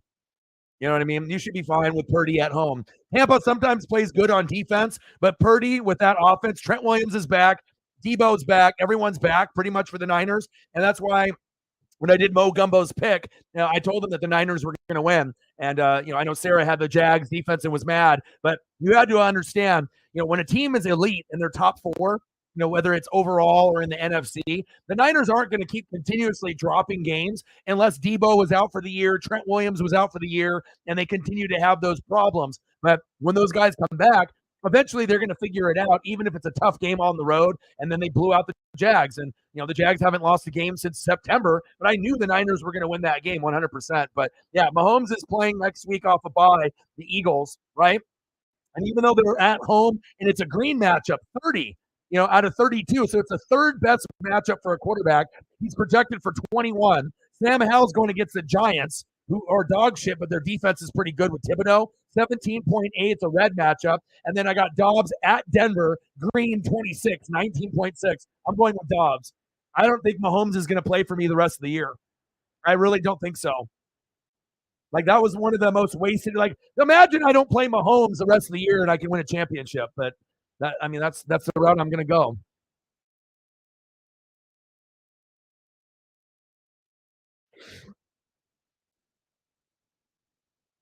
How do you sit Hurts? You don't.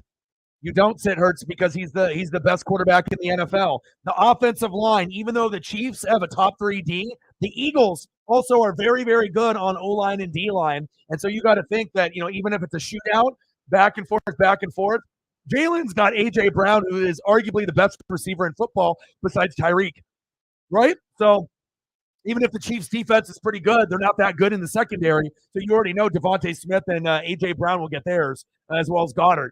Now, the Chiefs might be able to minimize the run, with some of the running backs. So running backs might not get as many yards with Pacheco, McKinnon, and Swift and company with Kenneth Gainwell and Boston Scott. So maybe the running game will be affected, by the O lines and D lines being so good, but the passing game shouldn't be affected for the Eagles that much, I don't think. I think they're going to still dominate on that side. Who would have thought that the Broncos would be playing like the Bills and the Bills would be playing like the Broncos? Like fans are literally booing Josh Allen like Daniel Jones.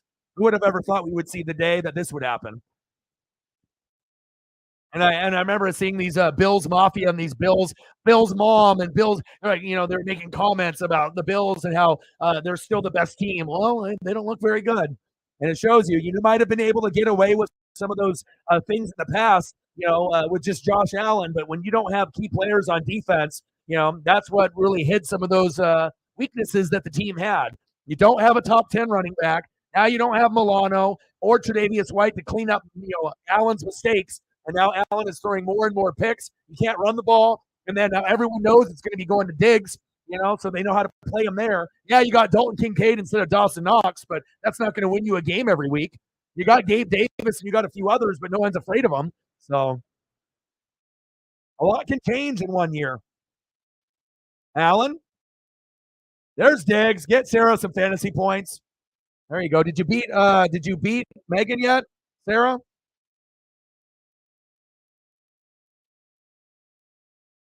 He's got Swift and Mostert, which are almost identical running backs.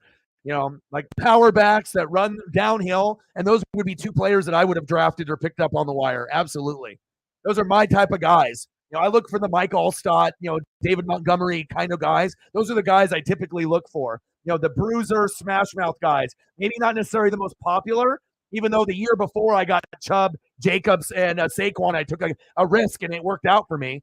And I had 3 of the top 4 running backs, but I like those kind of, muscular, run you over type of backs, even though they are prone for injuries, but I like that type of guy. I like that type of style. So, yeah. Well, it's not all Jim Kelly's fault. They just ran into the Giants, and they had Lawrence Taylor, right? They had a Mark Bavaro, Hostetler, Phil Simms. Yeah, that was the Super Bowl that the Bills should have won because it went wide left, wide right. That was the one. Touchdown, Bills. Finally, Dalton Kincaid, touchdown, Buffalo. But, and then if you look at it after that, then you played Washington and Mark Rippon and Art Monk and the Hogs. You weren't winning that one. And then you got the beginning of the Cowboy dynasty in 92, 93 with Aikman, Emmett, and Michael Irvin, and Leon Lett, and then Dion in 94 from the Niners to 95 on the Cowboys. So you weren't going to win those. The only one that Buffalo deserved to win was the first one against the Giants. They let that one slip away. There we go. Josh Allen and Kincaid fantasy owners finally rejoice.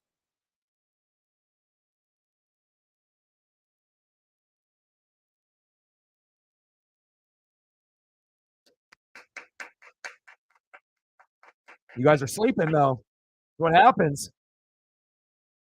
You guys had plenty of chances, and like I said, but also remember, you guys decided to go running back heavy. The league did. And I decided for the very first time in my career to not do it. I said, okay, let me prove to the league that I can win without running backs. Let me see if I can do it with just like 3, or 4, very minimal, and I'll just go wide receiver heavy, and I'll do the complete opposite of what I've done every year in my fantasy career to prove a point, to see if I can actually win the championship that way. And I haven't won it yet, but, and I haven't had Jay Jetta and Montgomery for a month, but they're about to come back together, so we'll see.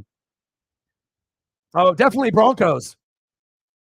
Definitely Broncos. But also I want the Bills to win because I want the Broncos to get a good draft pick if they want to move on from Russ. If they can get a Michael Penix Jr. or a Drake May, at some point they need more help than just Russ. Offensive line, defense, they need a lot of help, on that roster. But, I think Denver losing games would be better for them for draft position. Obviously, Buffalo is trying to be like the Cowboys. They're trying to get in. But, if the Bills make the playoffs, they're not beating anybody. They're just going to be just like the Chargers or Dallas. They'll get in with like 10 wins, and then they'll lose in the first round, at least this year. Allen, 2-point conversion is good. Gabe Davis.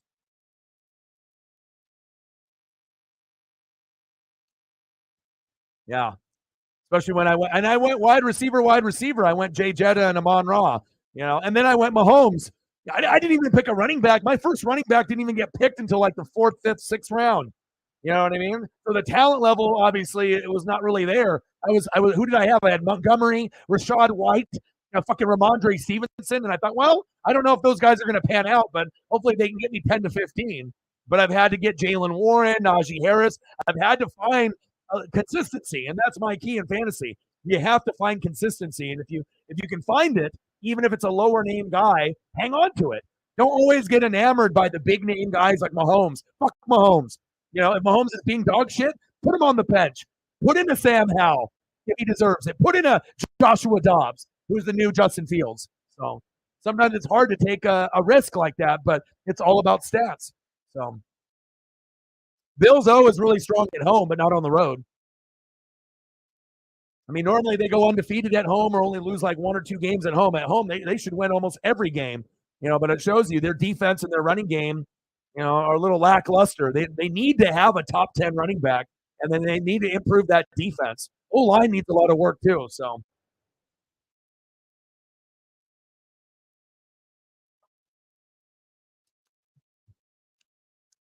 I always draft the people that I believe in. Montgomery, Amon-Ra, Laporta. Didn't draft him, but I gave you a chance. I've given you so many chances, Reflect, to take the championship from me. I'm like, you want Laporta? You're like, nah. All right. I was like, I'm going to grab him. If you don't grab him. He's good. You're like, nah, I don't want him. I was like, Joshua Dobbs and Taysom Hill on the wire. They're there for you. I'll grab them. If you don't grab them, I'm grabbing them, and then I'm going to use them. I like taking risks, but it's all based off statistics and analytics, and I got burnt with the Taysom, but Joshua Dobbs might have won me the championship. To be able to have Dobbs and Howell over Mahomes, now I have no worries the rest of the year. Yeah, but you can always use depth. Depth always can be key, especially if you could use it. You haven't had to use a tight end at the flex because you go running back, but still, it looks sexy on the roster. Yeah, but you're not going to be able to get the same type of numbers with Brock Purdy like Dobbs for the rest of the year. Dobbs can actually be a threat for the rest of the year with his legs. With Brock Purdy, you ain't going to get. I mean, he's not going to be mobile, so you're just going to have to pray that Brock Purdy, if you were to play him, which you're not because you have Jalen Hurts, that he would have to throw 3 touchdown passes or it's not worth it. For him to get over 20 points. So, Puka, fuck, we both dropped the ball there. But I don't think we were good enough to grab him. But again, the reason that you actually did so well is because I beat you week 1, and then you had high priority on the wire, and then you were able to get some really good players with your priority. Now, if you would have won week 1 and I would have lost, then I would have picked up some of the pieces that you got, like some of your running back. So you did really, really well in the first couple weeks, picking up guys. Because I actually went back and I looked at your roster week 1. It wasn't very good. And then you looked to see how your roster looked after week 2, and it was like a transformation. You went from a team initially that really wasn't that good, and then you transformed your team into a top 3 team in our league. So mad props to you. And that's what you have to do. You have to be heavy on the wire for the first 3 weeks. And if you're not, you're going to pay the price. 100%. The people that hit the wire the hardest in the first 3 weeks, you get potential starters that could be on your team the rest of the year. If you're just lazy about it, my team's good enough, you'll find out week 6, week 7, week 8, I fucked up. And you start seeing those names continue to hurt you throughout the year. So 9-8 Broncos.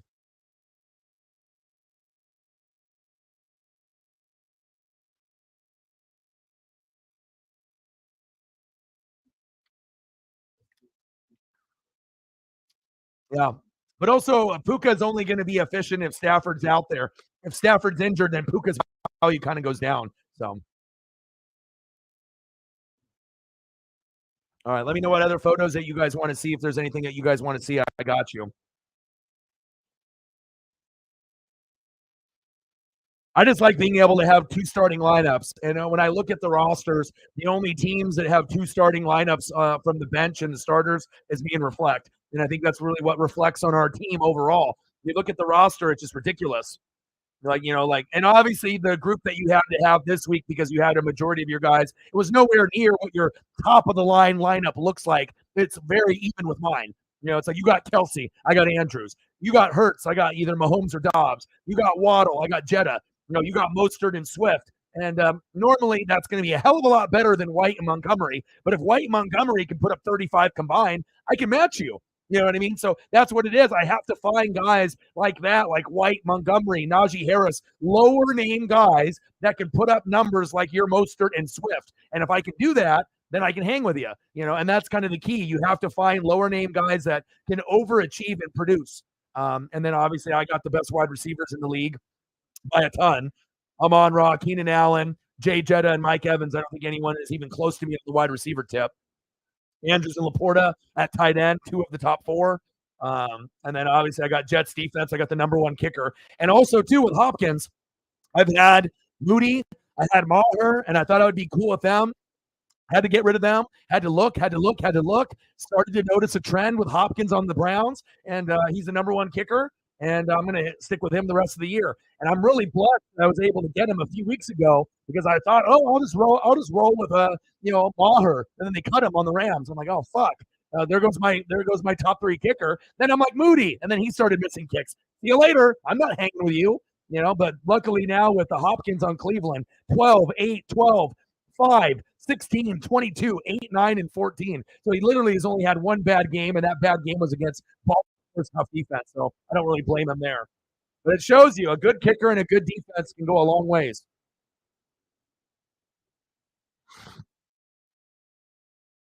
One point, you'll get it.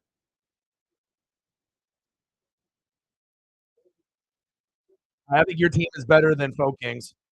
Foking's team is like, and you got to think Trevor Lawrence really hasn't been that good. And I had CJ Stroud on my team. I probably should have kept him. But I had CJ on my roster for weeks, but I had to make moves. So, And ETN is not going to put up 25, 40 every week. Like this week, he put up 6.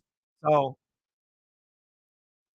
it all depends on matchups. The one real nice piece Foking Money has that me and Reflect are jealous of is CeeDee Lamb. CeeDee Lamb has been putting up like 20, 30, 40 points like almost every week in the last month. So if you got someone like CeeDee Lamb that can throw up big numbers like that, or like a Gibbs on the bench, that can even shit out, if you got a player like that. CD has been money.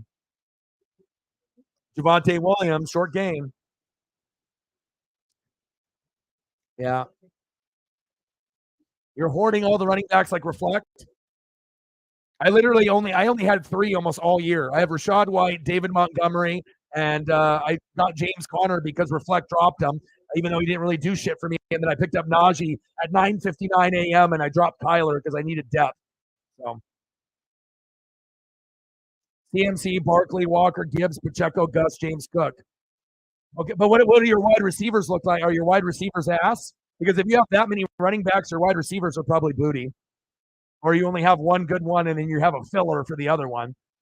Unless your league, I don't know if you have smart people in your league or dum-dums in your league. I guess it just depends on if you have people that are smart or not. But golly, if you have that many running backs, I would assume that your wide receivers are a little thin. Maybe not garbage, but maybe a little thinner than what you would like. So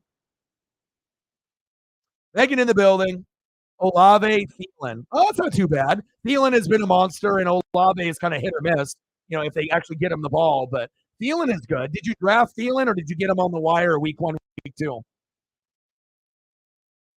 Megan with a 20. Nice win for the Hawks yesterday. Russ. Flag on the play, holding on the line. Bang, bang, bang.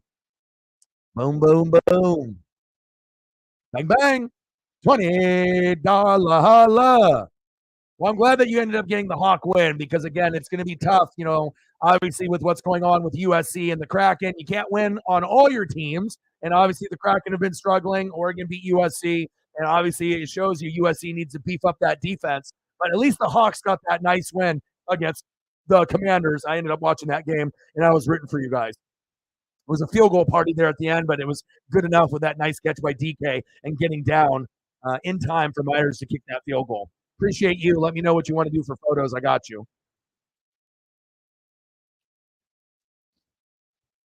Drake London. So you're doing really, really thin wide receivers.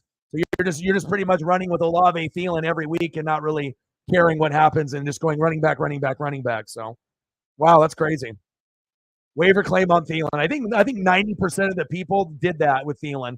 they had him on the wire claim too. Because I think most like what I was reading is like 90% of people that picked up Thielen got him on the wire week 1, week 2. They didn't even draft him. Like he was not on a lot of people's draft boards. But again, I don't know if anyone really thought Bryce was gonna like throw that heavy just to him. I guess if we all had ESP, he would have been drafted in every league. Plus Thielen was kind of getting older, and it's like at certain years with Jetta, he was getting like 10 touchdowns, like Jetta, but then he was getting hurt. And maybe that was a part of it. Like going into this year, he looked like he was going to be a guy that would only get maybe 4 to 8 targets and maybe get like, I don't know, maybe 5 tutties for the year, maybe like 800 to 1,000 yards. And obviously Bryce was like, let me go to you heavy, and that's what he did. So. Oh, nice.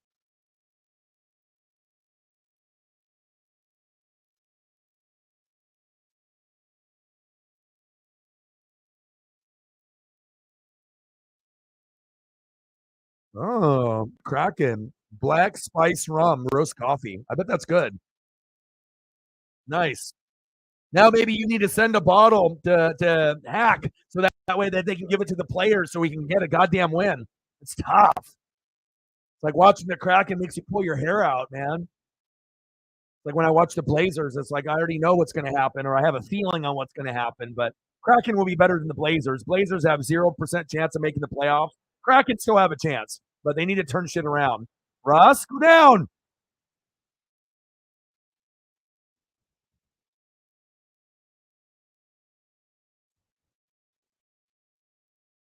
Laporta and Kittle, nice. Yeah, I got Andrews and Laporta.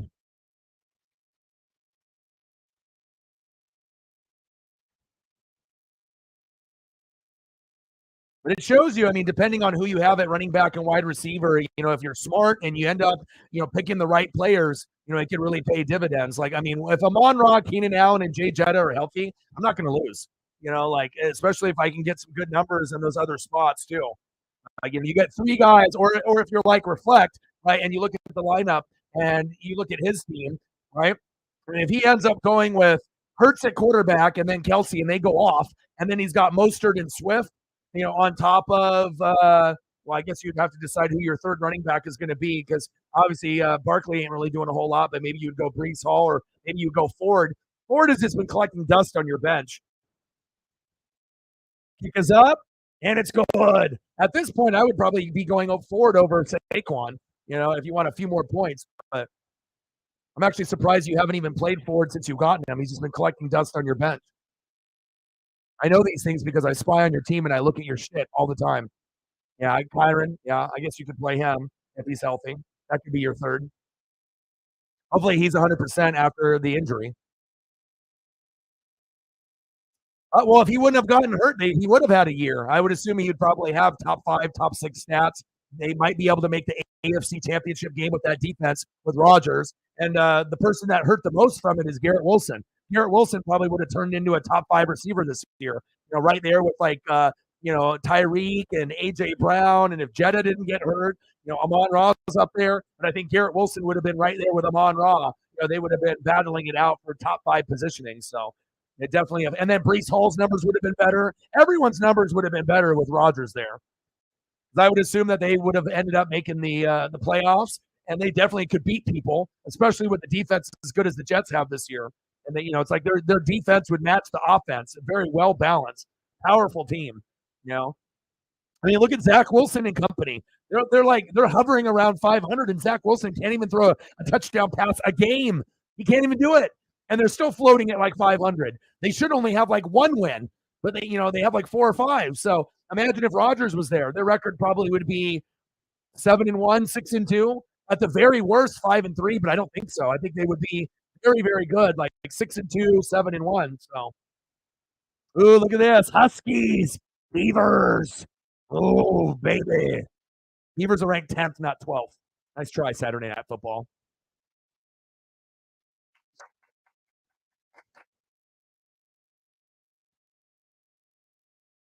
Oh, and Brees would be going off too, yeah. Injuries, they change everything. Intercepted, yeah! Let's go! Josh Allen sucks! Yeah! Overrated. Overrated.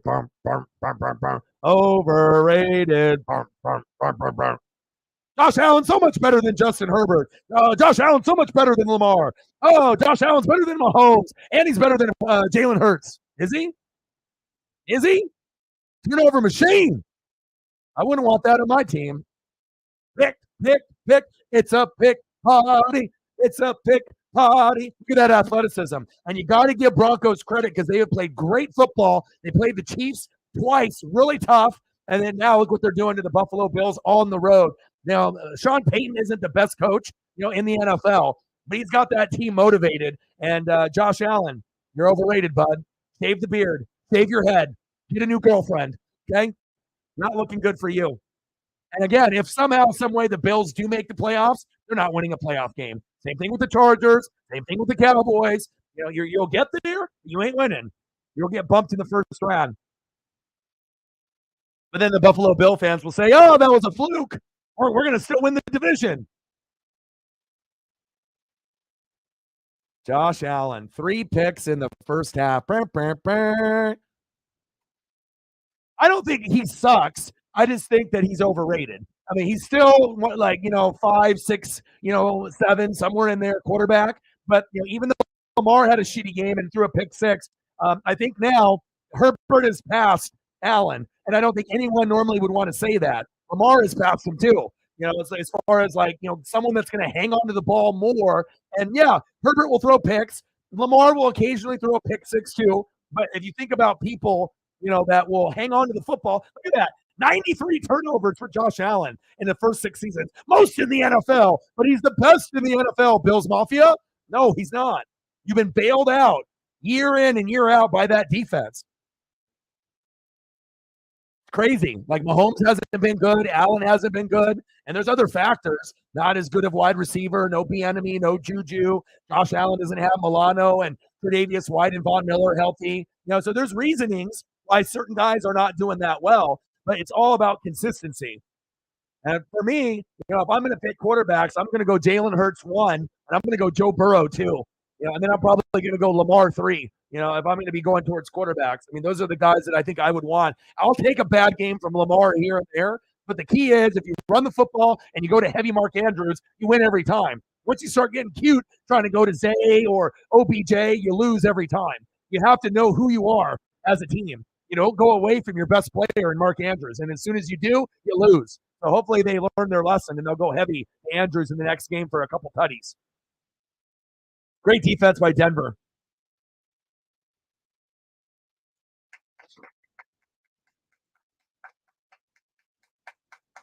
Let's go.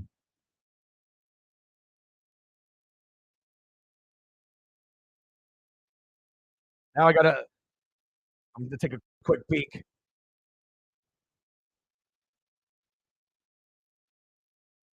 Chief as Allen, 7.54. And what did I say when he was 5-0? I said, as soon as Josh Allen, the number 1 quarterback, he starts fucking up or he gets hurt, right, with Christian McCaffrey, number 1 running back, number 1 quarterback, Josh Allen, and he had Devontae Adams. What did I say? I said, your bench looks fucking thin. And I said, once those guys start cooling down, here comes me and reflect. Literally the next week, that's what happened. And now he's scaling way back now. He might not make the playoffs. He was 5-0. Shows you how things can change in fantasy real quick. Kick is up, and it's good. 15-8 Broncos. Ooh, ooh, ooh, ooh. Top 3 NFL quarterbacks is a great debate. No clear number 1. Jalen. That's where I would go. That's the one that I would trust the most. And then obviously if Burrow wasn't hurt, like I said in those first couple games, if someone's hurt, they're not going to look good. But, I would go Burrow too for me. Obviously Patrick Mahomes, if you get better wide receivers, then you can go back to being number 1 or number 2. Traditionally number 1. But, I mean, Mahomes has not played like a number 1 quarterback this year. So.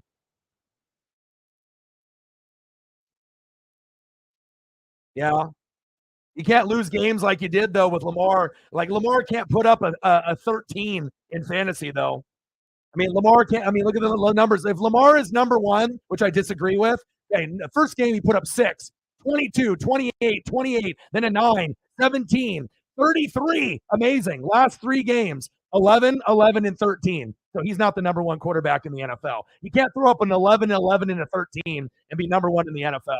You can be really, really good. He's probably in my top 3, top 4, but Lamar is not the number one quarterback in the NFL. He is not. Just saying, you throwing 11s 3 weeks in a row is not a number one status. You got to, there's games where he throws for 100, 150 yards, but people don't want to bring it up. Yeah, he can use his legs. You know what I mean? But, like I said, he's not the same kind of pure deep thrower like a Burrow or a Mahomes or a Jalen.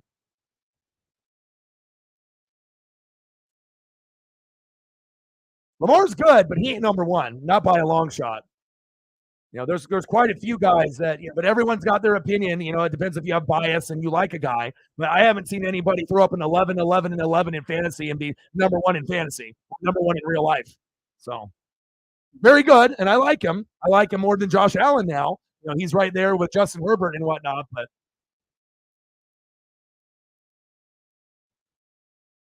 it definitely shows you guys that were really, really good.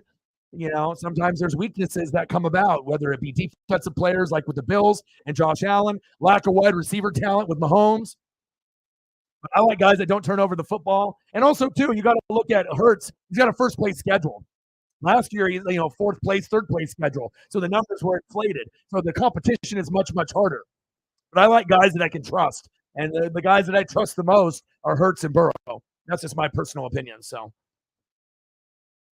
yeah, I think Hurts has been the best quarterback since last year as well, Hybrid. I would agree with that. And also, you have to, it's the running backs. Yes, it's the offensive line. Yes, it's the defense. Yes, it's the receivers. And, but you just have to be able to give Jalen credit, too, on what he's able to do with that offense and not just the brotherly shove and the push, but, to me, I think Hurts has been the best quarterback since last year.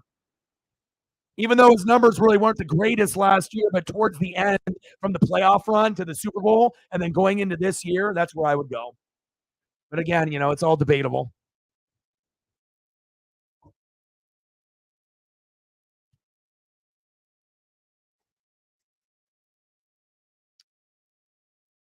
Yeah.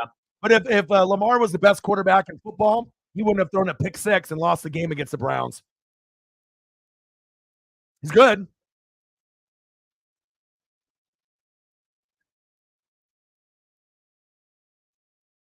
But definitely crazy, I don't know, 157, 187, 223. I mean, Lamar hasn't even thrown for he's only thrown 300 yards once this season. I don't know if anyone would ever consider him being the best in the NFL. And he's only thrown 3 touchdowns once this season. 0, 2, 0, 2, 0, 1, 3, 1, 0, 1. But then also you got to count the rushing stats. But he only has 2, 2, 0, it's a 0, 0, 2, 2, 0, 0, 1, 0, 0, 0. So he only has 5 touchdowns on the ground. It's not like he's got 8 or 9 or 10, But I do love Lamar. I mean, way better than Josh Allen. He just needs more consistency. Needs to go to Mark Andrews a little bit more. All right, what kind of photos do you guys want? 15-8 Broncos. You guys let me know what you guys want to do for photos, and I got you. What do you want to see, Megan? I got you. You want Kraken photos? What do you want? I got you.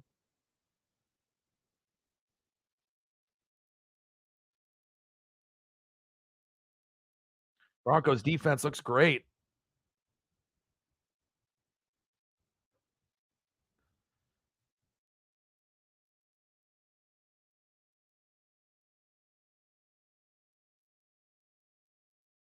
Nate the Great is smiling down from heaven. He's like, that's my Broncos.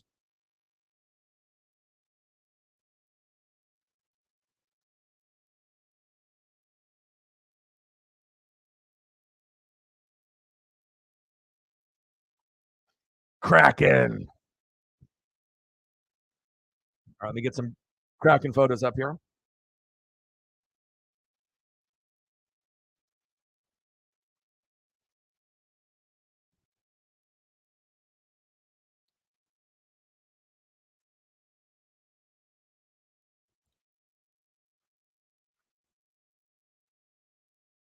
Berman.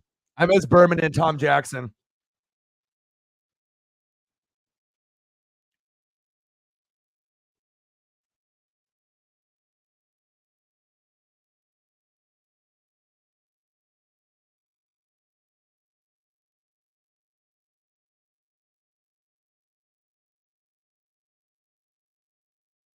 How did the Ravens lose that game after the Hamilton pick six, too?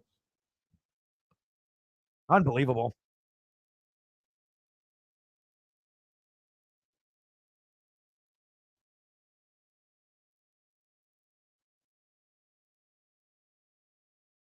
The NFL is so crazy from week to week. You can look amazing one week and look like dog shit the next. It's so close.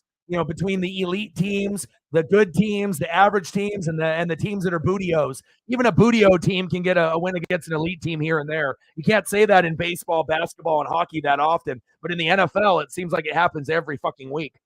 That's why we love the NFL because it's the unknown. We never know what's going to happen. You know, like we have an idea of what's going to happen, but that doesn't mean that the game script or the game flow will follow that particular prediction that we have. So that was an amazing game. Best game of the weekend right there, Lions and Chargers, as far as like offensive weaponry.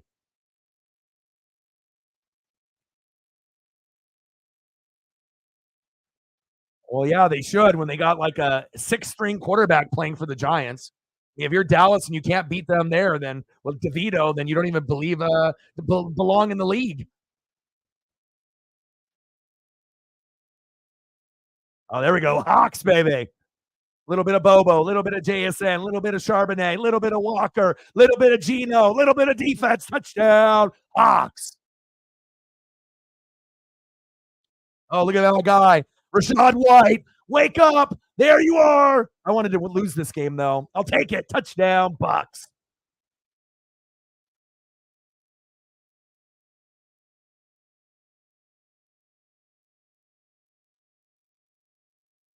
Kyler. It's like that ACL is repaired. Good for him. The real question is are they going to keep him or are they going to look for another quarterback like Caleb? That's the real question. Are you going to keep Kyler Murray or are you going to trade him and move on? Are you going to keep Justin Fields in Chicago or are you going to move on? That's really what I want to see. What decisions are going to be made? I'm literally just going fucking crack attack. Cracking.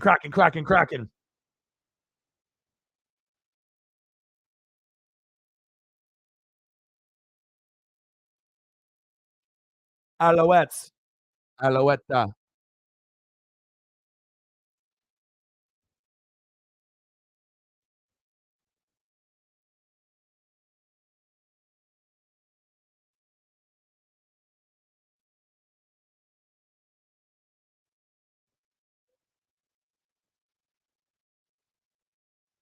Broncos going to win, baby. But then the Bronco fans are also like shit, like the Bucks fans. Like we want to lose because we want, the draft pick. But then, when you win, it's always fun to win games. But then it kind of depends on like the one year that you actually are like, okay, if we lose, I'm okay with it. Even though you would rather have a win than a loss 99% of the time. But if it's going to help your future and you can end up getting like a Michael Penix Jr., imagine what that could do. But I mean, the way that Dobbs is playing, maybe Michael Penix Jr. to the Vikings doesn't even need to happen. Maybe Dobbs could be the long term answer. Maybe Dobbs could be the guy. I mean, we don't know for sure. So far, so good. You know what I mean? As far as a journeyman is concerned, but maybe Joshua Dobbs is the answer for the Vikings, and then Michael Penix Jr. will fall into the Tampa Bay Buccaneer lap, and then I'll actually buy his jersey. I haven't bought an offensive jersey in years, but I would buy Michael Penix Jr. jersey, baby. Oh yeah, oh yeah.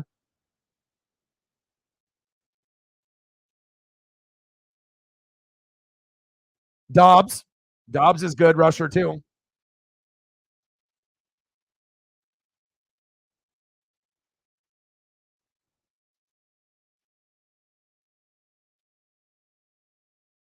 Now, if Lamar was throwing for 250 to 350 every game, and then running for 50 to 100, and then scoring on the ground and throwing for 3 touchdowns, then Lamar is the best quarterback in the NFL. But until I see that, if you're only getting 100 to 150, and then maybe 40 yards rushing, there's going to be monster games where he does have 3 touchdown passes, and then he's going to have a touchdown or two on the ground. But until I see that consistently, I can't put him as a number one. You know what I'm saying? I think he's a generational talent as well, but I don't know. I would rather have Burrow on my team or Jalen Hurts, specifically.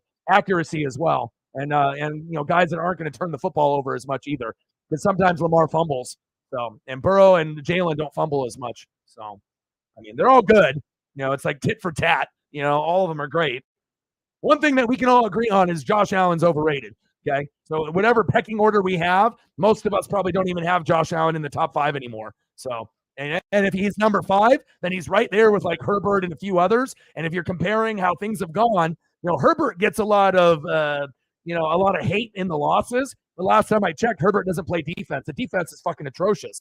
It's not Herbert's fault that the defense gives up 30 to 40 a game. But they always want to blame Herbert and his stat line. They're like, oh, Herbert threw up 400 yards, but they don't want to give him praise for it because they end up getting the L, all the time. Same thing kind of with Dak with the Cowboys if the Cowboy defense doesn't step up. But, everyone's going to have their personal favorites on who they like. So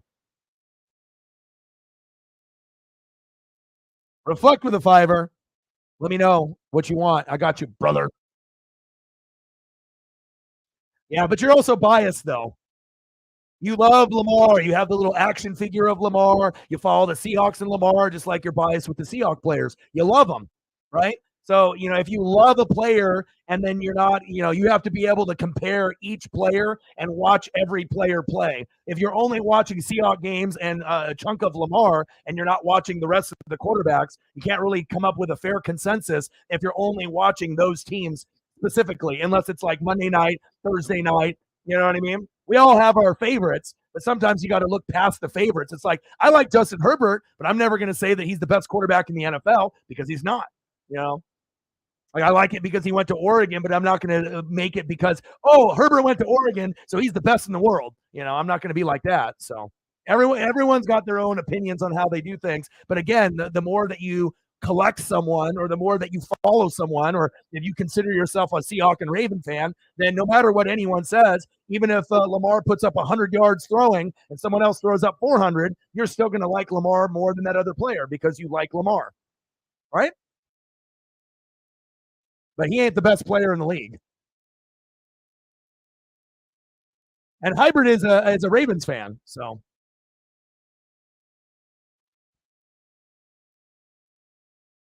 And there's nothing wrong with being biased, but if you're biased, you're going to have that opinion based on those particular feelings. So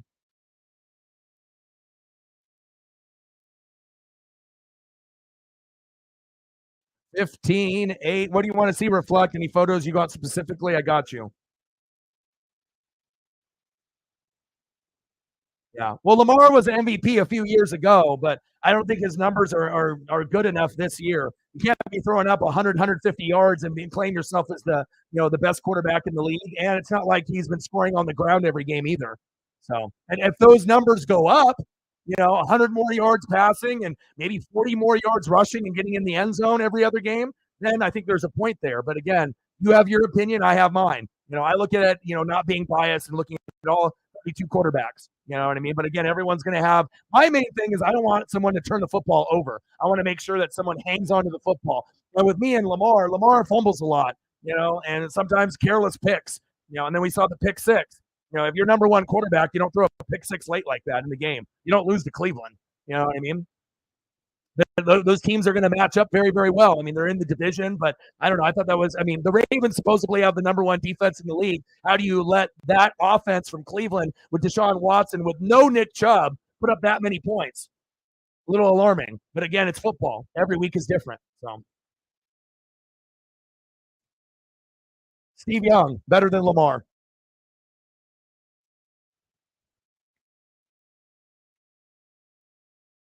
Good tackle. Reflect with a fiver. Reflect with a tenner. Appreciate you.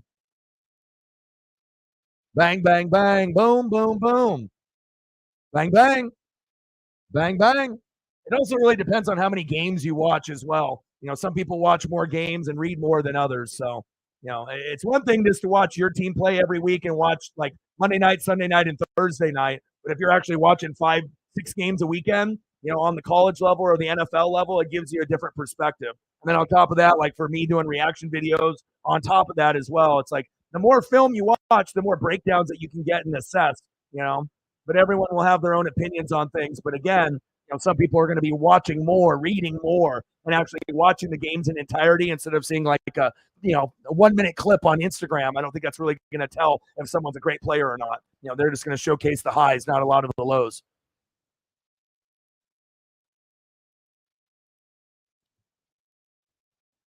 Some Tyreek Hill for Shep. Okay, I got you. Good choice.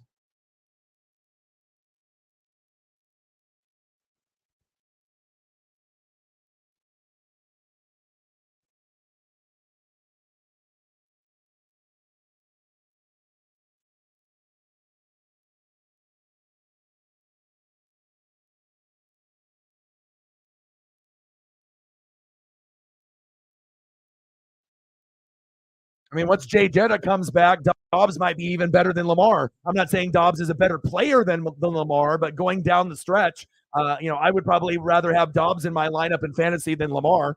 So, if one guy puts up 10 to 15, but another guy puts up 25 to 30, if I can get 3 touchdown passes out of Dobbs and I can get a score on the ground almost every game, I have to look at those things.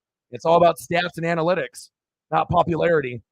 I'm going to bench Mahomes and I'm going to throw Dobbs in my lineup to try to win the championship. I don't know how many people would do that.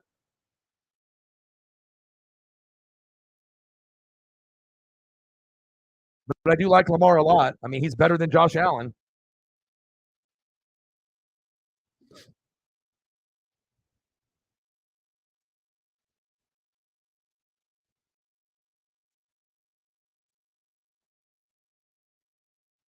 And some Troy Franklin.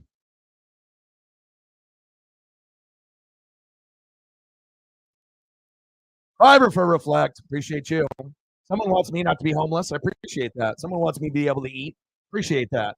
Someone wants me to pay bills. I appreciate that. Bang, bang, bang. Boom, boom, boom. Bang, bang. $5 holla. Thank you. I appreciate you. Somebody cares, and I appreciate you.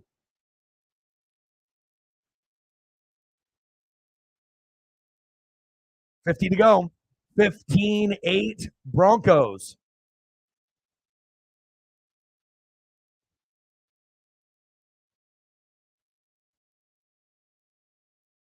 Shotgun set. Holding on the line there. Let's see if they call it. They didn't call it. That was a blatant hold on the offensive line for the Broncos. Got away with one. All right, let's get some Tyreek up here real quick.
Stud.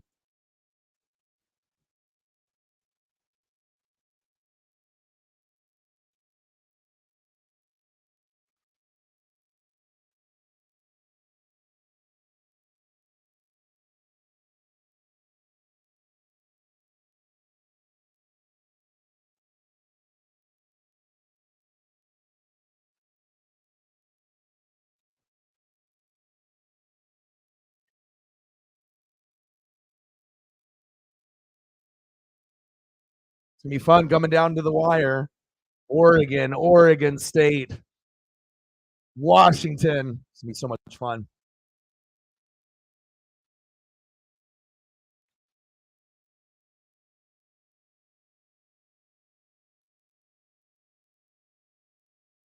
There we go. Go Ducks.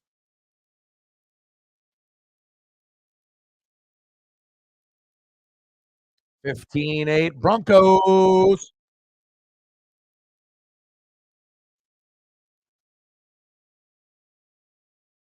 Megan got us to the goal. Appreciate you. Lama. Appreciate you.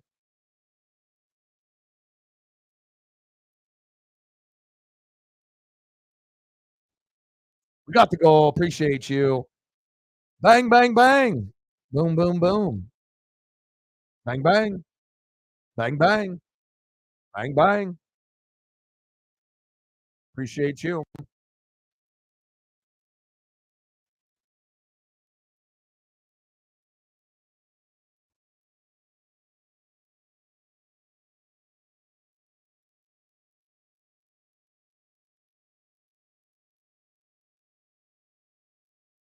Waiting for the logo to load here. There we go. There we go.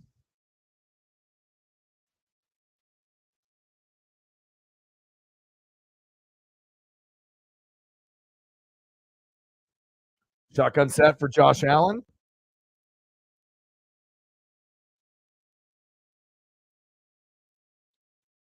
Allen. Kincaid, short of the first down marker. I appreciate you. See if we can get to the secondary goal now. Yes, much appreciated. We appreciate you very much.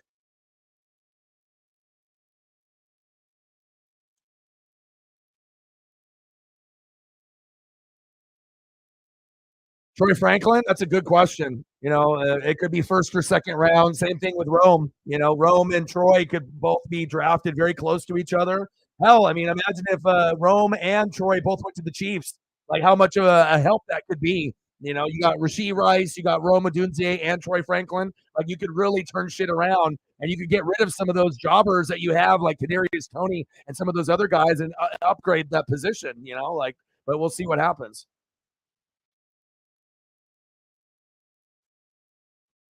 I don't think either one will go any lower than the second round, but it should be mid to late first round or mid to second round. But I don't think any lower than the second round for both of the players.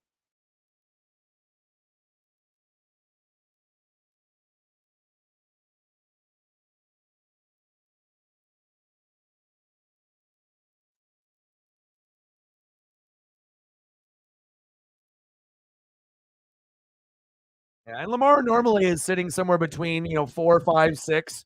Overall as quarterback, but I just want to see a little bit more yardage and then a little bit more consistency with the runs, less fumbles, less picks, and then he can climb his way up. I mean, at one point, will he be considered number one, number two quarterback if those stats increase? Yeah, of course. But I need to be able to see more than 100, 150 yards, throwing. You know what I mean? Like get me 250 to 300. And then give me a little bit more, and then let me see you be a little bit more efficient running the ball into the end zone. And if we can get that, then that's what's going to elevate you from being the fourth, the fifth, the sixth quarterback all the way up to number one or number two. Just a little bit more yardage throwing and a little bit more consistency running, getting in the end zone, even though you got Gus the Bus and other, options, that you have there as well with Mitchell and Gus the Bus and Justice Hill, and also less fumbles and less picks. And sometimes those get a hit up at the worst time possible. So just clean up a few little things, and then, we may be able to see Lamar where he was in his MVP year.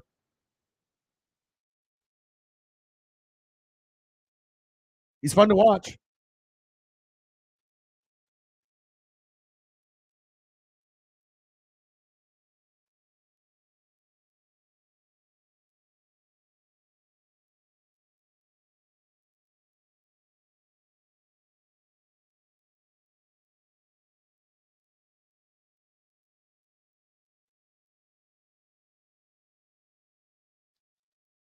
Some Keekly. I got you.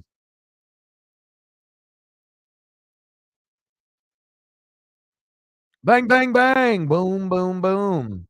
Bang, bang. Reflect doesn't want O-Dog to be homeless. Appreciate you. I'm going to throw up a few more on the Lamar brand here. Try to find some neat ones here for Dennis and Megan and all of y'all.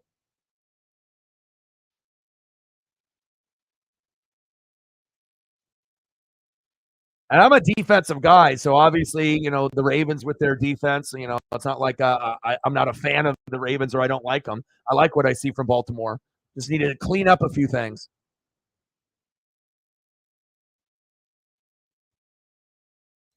Fourth down and 2. Halfback toss. First down and 10 for the Broncos.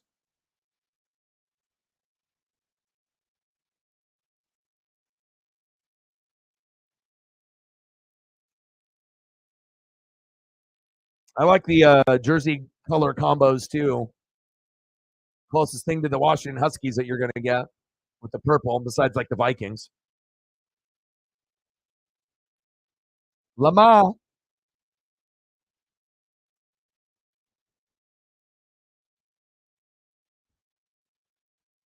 15-8 Broncos.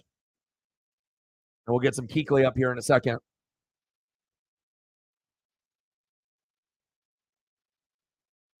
Sutton, baby.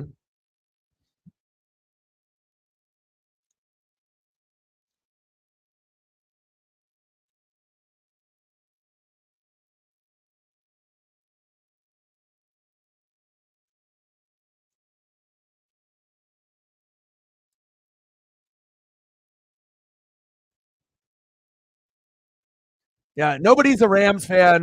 We only have a couple, here. So you'll be the only one.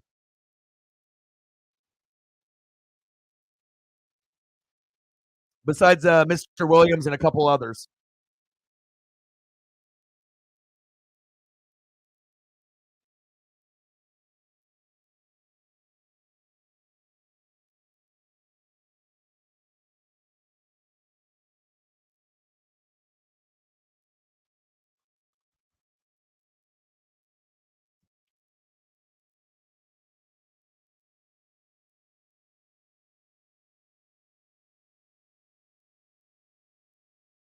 Oh, Russell Wilson, 13 for 15. Is that good? Come on, Broncos logo. Don't be doing that to me.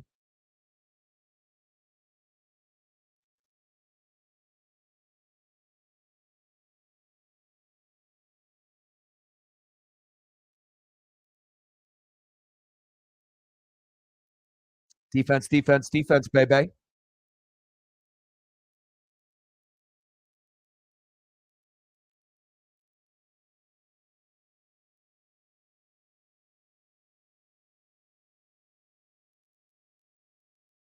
My favorite player on the Panthers. Luke, I am your father. Retired a little early, but didn't want that CTE to take over the rest of his life. So I understand why he decided to walk away. Get rid of it, Ross. There you go. The throw was a little low. Oh, it popped out. Wow.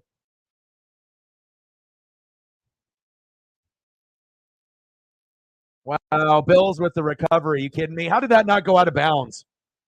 You got to be kidding me.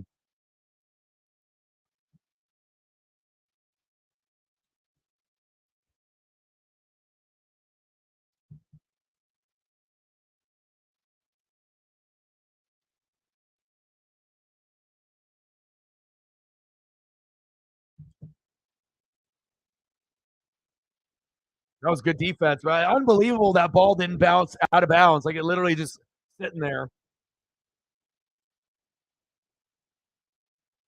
Well, if you're the Rams, right, at this point, you don't want to win. You want to lose so that way you get better draft picks. But then you've given up a lot of draft picks, obviously, with all the moves that you made, obviously, trying to get that Super Bowl. But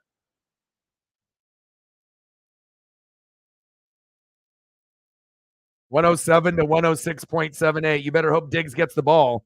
Third quarter, 4.3 points out of Diggs. Imagine if you needed 15 or 20, you would have probably lost tonight.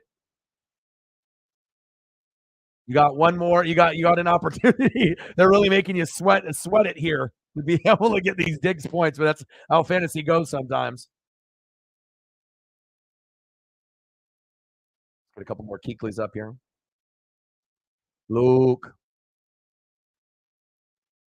Boston College, just like Matt Ryan. I knew when I saw him at Boston College that he was going to be one of the best linebackers. Like you can just tell. I mean, if you watch the college game also with like Patrick Willis, and as soon as he came into the league, I already knew he was going to be a Hall of Famer. Like as long as they don't get hurt, there's just certain guys that are built different, like Patrick Willis, like Luke Kuechly. They may not be the most popular, but if you know football, you know how great they were when they were playing. Big fact.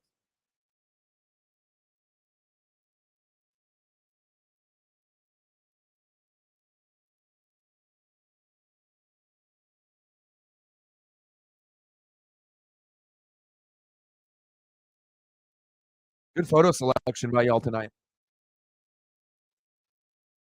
Studs, studs, studs.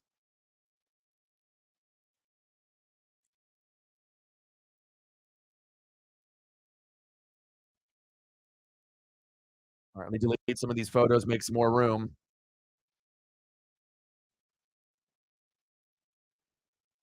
Good game today.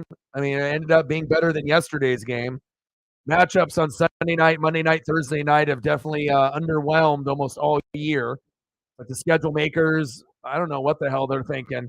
Like, I get it, being able to have certain games on the morning or in Germany or, wherever you're going to be doing the games. But God, they got to be able to set up the games a little bit better. Seems like it's progressively getting worse and worse every year. And it used to be just one show used to be bad. Like, let's say Sunday night or no, Thursday night used to be the worst one. Sundays and Mondays used to be good. And then Thursdays was dog shit. Then now it seems like everything is not good. Like it seems like Thursday, Sunday, Monday, it doesn't even matter. There's a good chance that the matchup might be shitty, like unfortunately. So 1-0 Kraken, nice.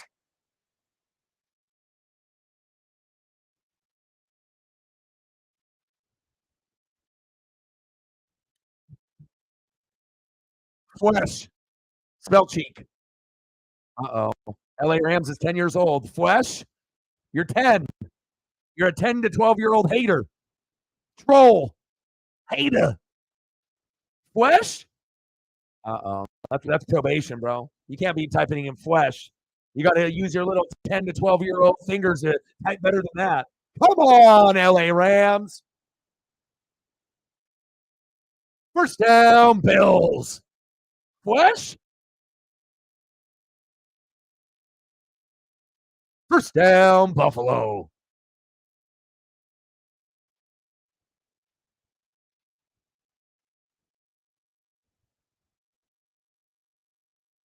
James Cook, not good enough to be a starter. Latavius Murray, not good enough to be a starter. Devin Singletary, not good enough to be a starter. Zach Moss, not good enough to be a starter. But they continue to go with these scrubs year in and year out. They're all RB2s. Like, can you like get to a point where you actually get someone like a Josh Jacobs type of athlete or like a Nick Chubb, and then things will get better for Buffalo.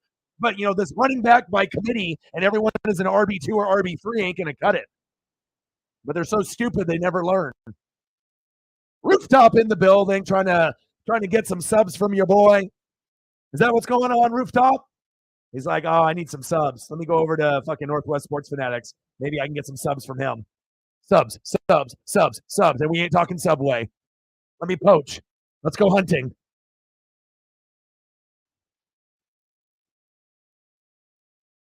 Sub here. Sub there. Your boy's too smart for this. Remember, I'm Asian. Okay? You ain't the only Asian on YouTube, brother.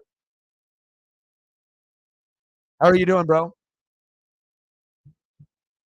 15-8. Broncos. He said, I need views, subs. I need to poach whatever I can get. It's poaching season on YouTube, he says.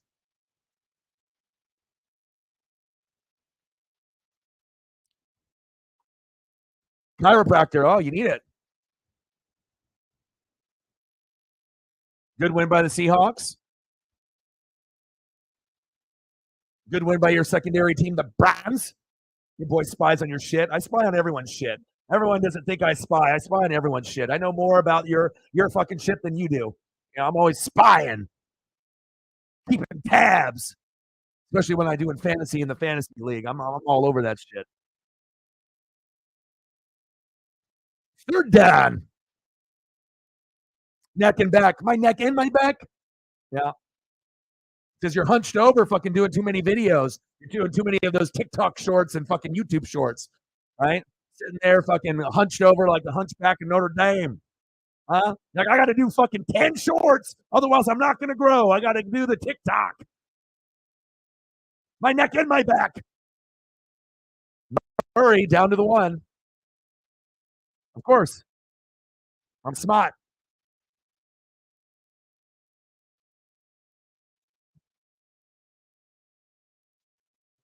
See, ESP, brother.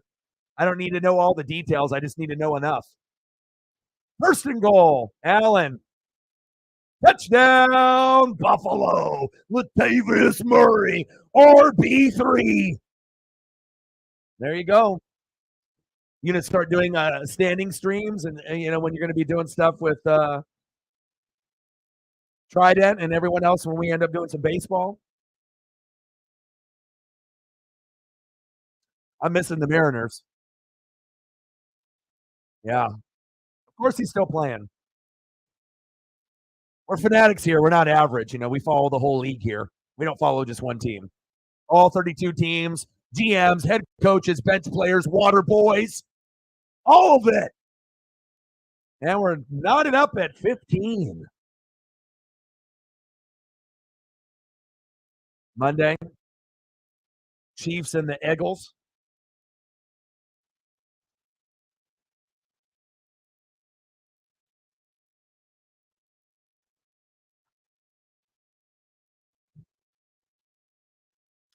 Yeah, my buddy Justin, you know, he read a fake news, like you know how they have those like fake Adam Schefters and the fake baseball people. He's like Blake Snell to the Mariners, and I was like, bro, fake news. I was like, if that was real, I would have already gotten like 20 calls on that, right? And then he's like, oh shit, it's fake. I'm like, yeah. And plus, it's like if we're already going to be looking at Ohtani, and if we can't get Ohtani, then we have to try to get like Bellinger, and then if we don't get Bellinger, then we got to get like Jorge Soler, and then if we don't get Jorge Soler, then we have to kind of keep going down the pecking order to see who we can get to improve on the bats and to improve from Ty France and you know maybe improve the outfield. No Teoscar, and then if nothing falls through, then maybe we get Teoscar to come back. But you know we'll see how it goes. But I mean, I think we would rather need a bat than trying to get someone like Snell. Like Snell would be nice and whatnot, but that's not really a priority. We need bats, so we'll see where it goes. And I wouldn't mind if Teoscar comes back to the Mariners, but I would like for him to improve on that strikeout ratio that he's got. You know, it's like I already got Julio. I got to fucking get angry with. I don't want to have to get angry with him too, but we'll see how it goes. Yeah, no, he don't. They're cheap, cheap, cheap, cheap. They don't want to spend any money. Cheap, cheap, cheap. One day they will, though. I hope. I hope we spend some money. Yeah, but we're not going to be able to get Snell because we don't have the money. I mean, if we're not even going to dish out money for fucking Shohei Ohtani, how the fuck are we going to get Snell? Snell's going to get paid. Not as much as Ohtani, but we're not, you know, like I said, it would benefit us more to be able to get, you know, one of the hitters, you know, to come through. We need a better first baseman and another outfielder if that's what route we're going. So, but we'll see. Yeah. We spend money once every 15 years, you know. They're like, Mariner fans are loyal. I mean, we won't spend any money and we'll still make millions of dollars. Rooftop will be going to the games, buying the ice cream helmet, nacho helmet. He'll be buying the foam finger. You know, we don't need to worry about bringing in anybody else. He'll be spending all his allowance money on foam fingers, right? Is that how it goes? Yeah. It's only going to cost us like 500 to 600 million to get Otani. It'd probably take us our whole lifetime before they spent that kind of money. Like literally like 100 years, and they probably won't even spend that much money collectively. But we can always dream.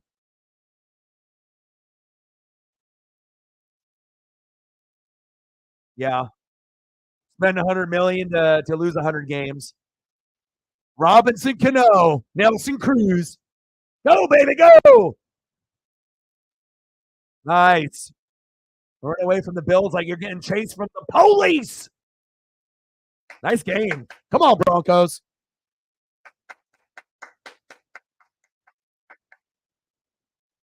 La Stella. Oh, God. I mean, it took us 60 games to figure out Mike Ford might be one of the two options, you know. But I don't know. I don't know, man. I mean, I'm hoping one day they should just let smart Mariner fans run the team. I guarantee if you had like 5 to 10 smart Mariner fans, we could turn the team around a lot faster than the ownership can right now. You get 5 to 10 people that really look at the analytics, and we moneyball that shit, and we start looking at names, and they don't have to be popular. I guarantee that we could end up turning the team into a 100-win team sooner than they could. You have to be able to collectively look at what we have as a strength and a weakness, and be able to improve. I'm hoping one day, but maybe we have to fire some people. And the chances of them firing Service, and oh boy, are very thin. It's like we probably would have to go one at a time if we were going to go that route. And I don't really mind Scott Service. I mean, I know that we could get someone better, but there's not like a lot of great managers that are in baseball.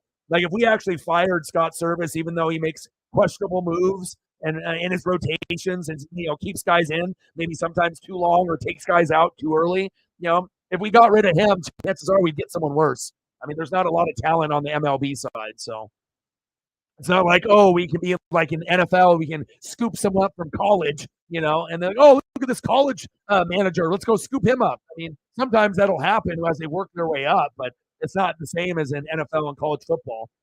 Like, oh, we need a coach for the Raiders. Let's go get Jim Harbaugh. We don't really have that option for the Mariners in college baseball. So, Dipoto gotta go. Dipoto gotta go. Russell, there we go. First down, Broncos. He said fucking Joe Madden.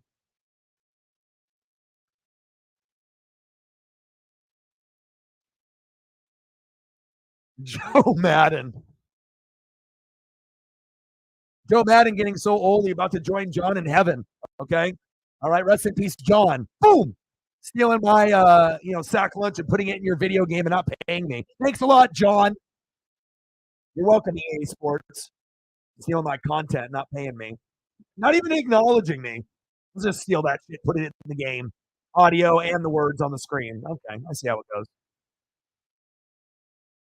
Taylor Rapp.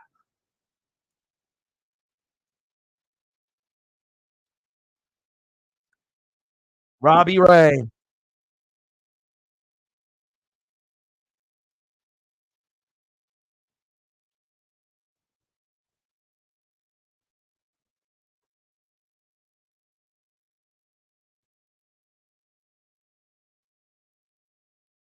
Let's go, Russ. Run for your life. You didn't run away like you were running away from future. 12 noon. You know what time it is. Time for a sack lunch. Yum, yum, yum, yum, yum, yum. Come on, Russ.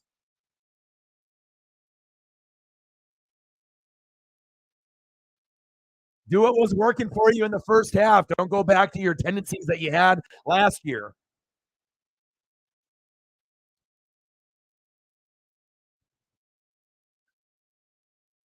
I'm not sure if he'll ever be a good pitcher, at least not for the Mariners. Like once you go through that type of moment, I mean, I don't know if he'll be able to stay healthy, let alone ever be a good pitcher again.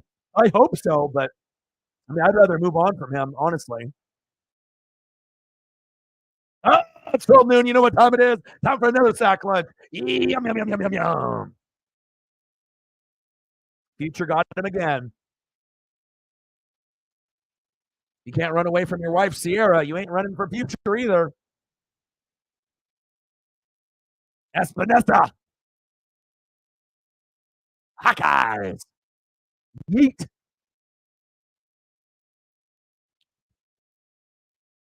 Well, hopefully the Mariners can bounce back and we can actually make the playoffs next year. So, and we can do some streams next year with you and me, or you, me, and Trident, or whatnot. I mean, I'm going to be doing like over 100 games for the Mariners, so there'll be a lot of Mariner coverage. Oh, we have ourselves a game here, 15-15.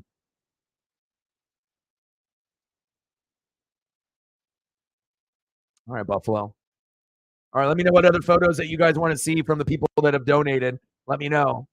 Rooftop is still in here trying to poach, so we got to make sure we're entertaining and throwing some pictures up while he's poaching. I need a view. I need a sub. I need a sub. I need a view. I need a sub. I need a view. I need a view. I need a sub.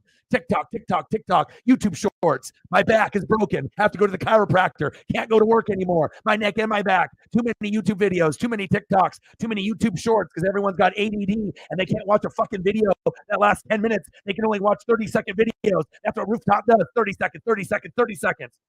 Bang, bang, bang, bang. Is that how it goes? You know it, dude.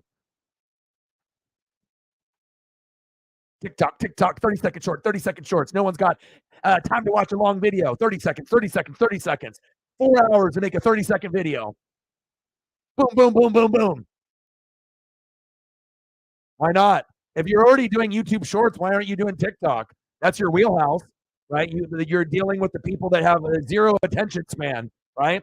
You're dealing with people that don't have any fucking attention span whatsoever, like a goddamn fly, right? So you might as well do TikTok as well. It would help you grow. I don't give bad advice, brother. Your boy's smart.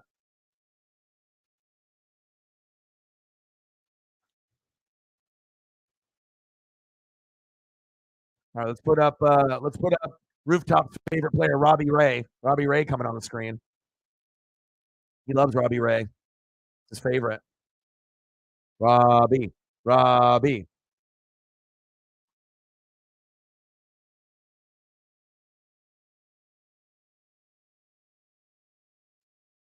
But before I put in Robbie Ray, we'll have to actually put someone that's worthwhile. An actual lefty that's worthwhile.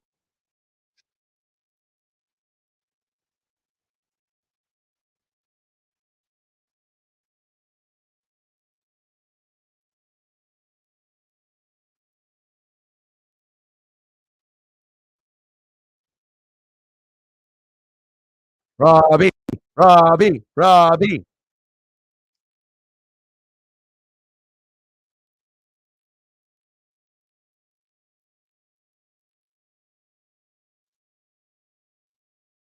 Unit, baby.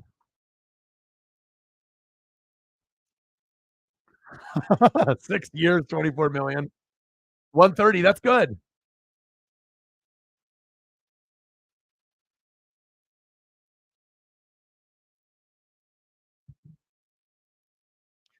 Yeah, the pain of being a Mariners fan, but we'll have fun doing it though. And like I said, I think there'll be a good chance, even if we don't land Otani, that we'll make the playoffs next year. Wow, Gabe Davis, first down, Bills. I'm actually interested to see what guys from single A, double A, and triple A end up coming up too. Like, where's Harry Ford, and is he going to come up soon? Like, how long do we got to wait for Harry Ford to come up, and a few of the others?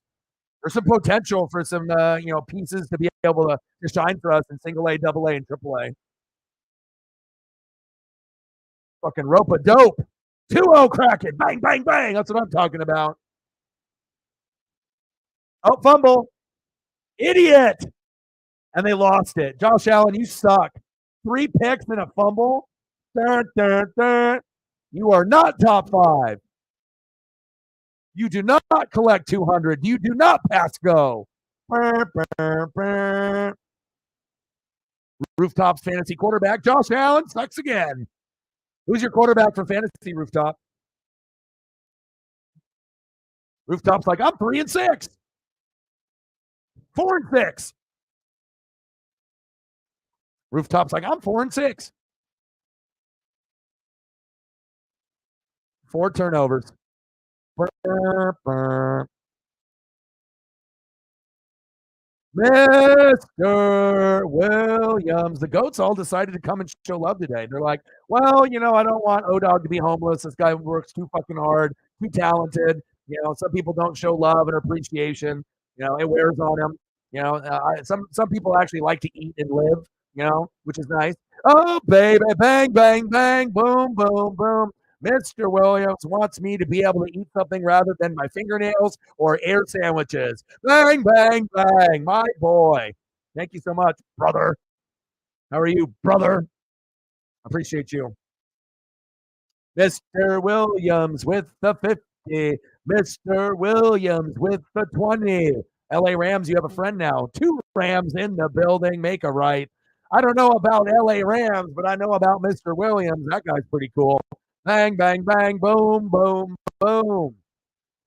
Bang, bang. Because I don't want you to be homeless. I don't want you to give up on your dreams. I want you to keep going. You help a lot of people out. Don't quit, O-Dog. Keep going. Rooftop needs to poach some more subs off of you. Appreciate you, brother. Thank you, bro. How are you doing, brother? Oh, it's only 1-0 Kraken. Thank you. And see, Mr. Williams, you know why he's a GOAT? Because I haven't got a Cash App dono in like days, right? And he did a 50 and he did a 20. And then he did another 69. 69 all the time, baby. Let's go. Thank you, man. I really needed that too, dude, because like I said, I need to go buy Paisley some greenies and whatnot, and I have a bill that's coming up for my cell phone. So I was like thinking to myself, fuck, I love, the super chat stuff, but that'll be, I get that next month, so it's like sometimes when you have bills that need to be paid now, or you need to be able to eat something now rather than air, sometimes you need something, and I appreciate that. Thank you, bro. Mr. Williams living the GOAT life. Appreciate you.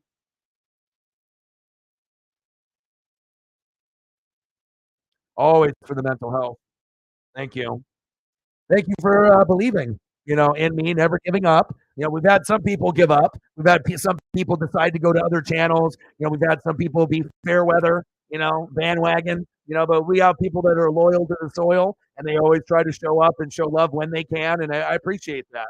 We've had a lot of challenging streams this year. It's been much worse this year than it was last year. We had, 8, 9, 10 goats, last year. We don't have that many this year. So anytime we can get a goat to come through and show mad love like that, it really helps.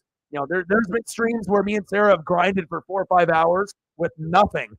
It's a terrible feeling, grinding and grinding and grinding, and not one person donating a fucking dollar. And then even if they donated a dollar on the super chat, that's like 40 cents. But that would have been better than nothing, So thank you, man. I appreciate you. Luckily, we haven't had too many donut streams, but we've had way too many this year than we should, especially when we're over 20,000 subs. It's not like we're at fucking 20. We're at 20,000 plus. I just want to be able to feel appreciated for that. And, some of the times I feel, I don't feel appreciated, but on days like this, it definitely makes me feel good. So thank you, man. And like I said, I never get to spend any money on myself. It always goes to Bills, Paisley, or I go back and try to give a gift to the mods. So thank you so much, bro. Mr. Williams with the 50, with the 20, with the $69 dono. Baby. Bang, bang, bang. Boom, boom, boom. Bang, bang. $69 dono. Someone wants me to be able to pay my cell phone bill and pay my internet bill so that way I can continue streaming for y'all. That way that rooftop can come here and poach subs off your boy. Appreciate you, brother. Yeah. I know. And then the thing is like when I'm doing reaction videos, the NFL has been blocking some of the videos, so you can only watch some of them only on Twitter/X. But I'm still pumping them out, but I don't get any compensation for any of the videos that I do that aren't the live stream. So it's like, if I'm doing, 10, 15 videos a week, I'm getting nothing for them. I'm hoping I'm getting some subs and I'm getting some views off of it. And eventually that'll lead to a heavy hitter or a goat. But sometimes you get them, sometimes you don't. But for those streams where we hit 0, There's no excuse. Economy's bad. People got bills. But if I have like, 3,000 people that are watching me, and I don't get one person to donate $1 for me and Sarah in a 3 or 4 hour stream, that's a shitty feeling. It would be one thing if I'm brand new to YouTube and I have to go through my growing pains. But when you're doing a stream and you got people in the room and you're grinding on Twitter X and you're grinding on YouTube and you don't even get one person to do $1, everyone can afford a fucking dollar. At least one person out of 3,000 can afford $1. And then when you don't get it, it's a shit feeling. But luckily my mental health has been pretty good because of Paisley, and for some of y'all. So I appreciate you very much, Mike. Yeah, and like I said, I got a special relationship with about 5 to 10 of y'all. You know what I mean? And I'm always going to make sure that we keep touch with each other and keep tabs, and I appreciate it. CA all the way from Japan in the building. 60s, 70s, 80s, 90s. He's in Japan. He's living his best life. CA all day. How are you? What's good, brother? Let me know what photos that you want, and I got you, bro. Thank you so much too. Because, like I said, the Cash App has been much lower this season, this year, than it was last year. And like I said, the super chat stuff will help to be able to pay back stuff. But essentially, with all the stuff that I need to pay back on, it's like I'm going to be working pretty much for free, for the rest of this year and probably half of next year, like legit. Like I said, it's because when you do like YouTube, they don't tax it. So if I'm making a certain amount of money, and then all of a sudden it stops, and then all of a sudden they're like, "Oh, you owe taxes," right? It's not like you have it predetermined where you can claim one, and then all of a sudden, you don't have to worry that much. It's like all of a sudden, here comes taxes, and then if the donos stop, I'm fucked. And then I got to be able to pay shit back. So I don't even get to buy anything for myself. I don't even get to enjoy anything for myself at all. It's pretty much just paying back, shit that needs to be paid back unless I want people coming after me. So, so when you end up working really hard, knowing that, and then I get nothing, it's a shitty feeling. It's like I'm already doing this pretty much for free, and then on top of that, I'm getting nothing. But luckily, we had some goats come through today to show mad love, so I appreciate that. There you go. You got your points with Diggs. Finally, it only took to the fourth quarter, made you sweat it out. But let me know what you want for photos, But pretty much, it's like I haven't been able to buy any clothes, any shoes. I haven't been able to go to any games. I haven't been able to really do anything for myself in 2023 besides pretty much work every fucking day. It's like I've taken only a couple days off in like 6 months. So imagine working every day for a dream, and then certain days, you get nothing. It's one thing if I'm brand new, but when you're at 20,000 subs, you've been doing it for 11 years. I don't know if there's a shittier feeling on planet Earth when you put in your blood, sweat, and tears, and at the end of the day, you get a zero. It definitely doesn't make you feel good. They can say, well, if it doesn't kill you, it makes you stronger. It helps you build character. Well, that may be true, but I don't give a shit who you are. No one can survive off a zero. So, big facts.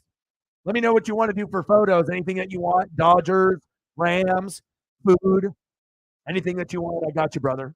I appreciate you, but thank you, man. You're a godsend. Like I said, if I didn't have you or Shep or Reflect or Cyberpunk or a few of y'all, Sarah always does what she can do, as lead mod, and we've had so many frustrating conversations privately, on the direction of the channel. But again, all I can do is just give my all, and then hopefully, through the algorithm and people, that we can actually turn the corner and get to a point where we don't have to worry, about donos. Where I can end up doing fun things like giving away a jersey away on every game I do. That's the ultimate goal, but we're nowhere near that. At this point, I just have to be able to fucking survive and try to, just, get the basics done. It would be nice to be able to splurge once in a while, but I don't know what that is. Like, I can't do it. But as long as I'm grinding and I'm able to do my dream and I get to spend time with Paisley, and that's really what matters. As long as I can make a difference and some positivity in someone's life, that's what I was put here for. To be able to make a difference and help people out. And as long as I'm doing that, then I know that I'm doing everything I can in my power to be a better person than I was the day before. And that's what matters. Not being fake, not being fugazi. It's not all about clicks and subs and views. You got to be appreciative of the things that you have, not the things that you don't have. Little skirmish coming at. Some Puka and some Stafford. Good choice.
Yeah, one of these days, I mean, I don't know when it's gonna be, but if you ever visit Oregon or if I ever make my way down to California, we're definitely gonna have to link.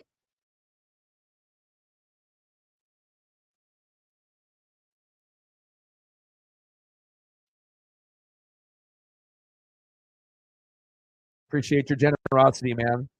Nobody does it like you, man. Like I said, it helps out tremendously. I was actually getting a little bit worried too, like how I was gonna be able to get shit taken care of, you know? It's like when when you're hitting 100 or more, then you're okay. It's like you can pay this, pay that, you can give back. But when you're getting streams where you're not even hitting half the goal, quarter of the goal, a tenth of the goal, some hitting zero. It's like how the hell am I supposed to be able to get shit taken care of? It's like definitely challenging. But I know that I'm a good person and I'm going to continue to grind, and eventually good things are going to happen to me. As long as I don't quit, right? Then eventually, we are going to be able to get to that point where we're not going to have to worry about likes and subs and donos ever again. We're going to, we'll hit that point, but we're just not there yet.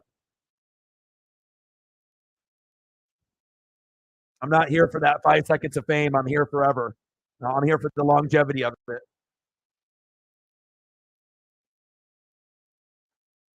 You know, we're not here for a bunch of hot takes and here for 5 seconds. We're trying to be here and for a long, long time until I die. I'm not quitting. Like I said, even if I ended up winning the lottery, I wouldn't quit this channel. I would still continue to record. Even if I won $1 million, I still would do it.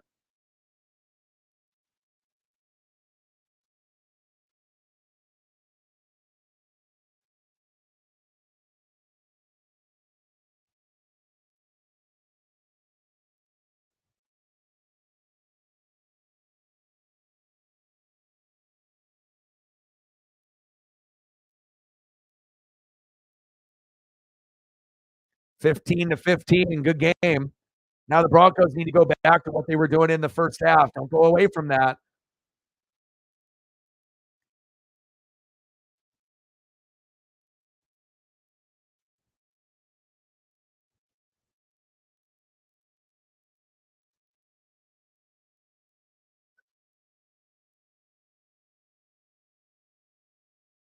Appreciate you, brother.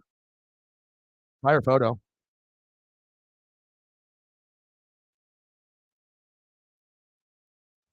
Russ, screen pass. Is that a fumble? Jesus.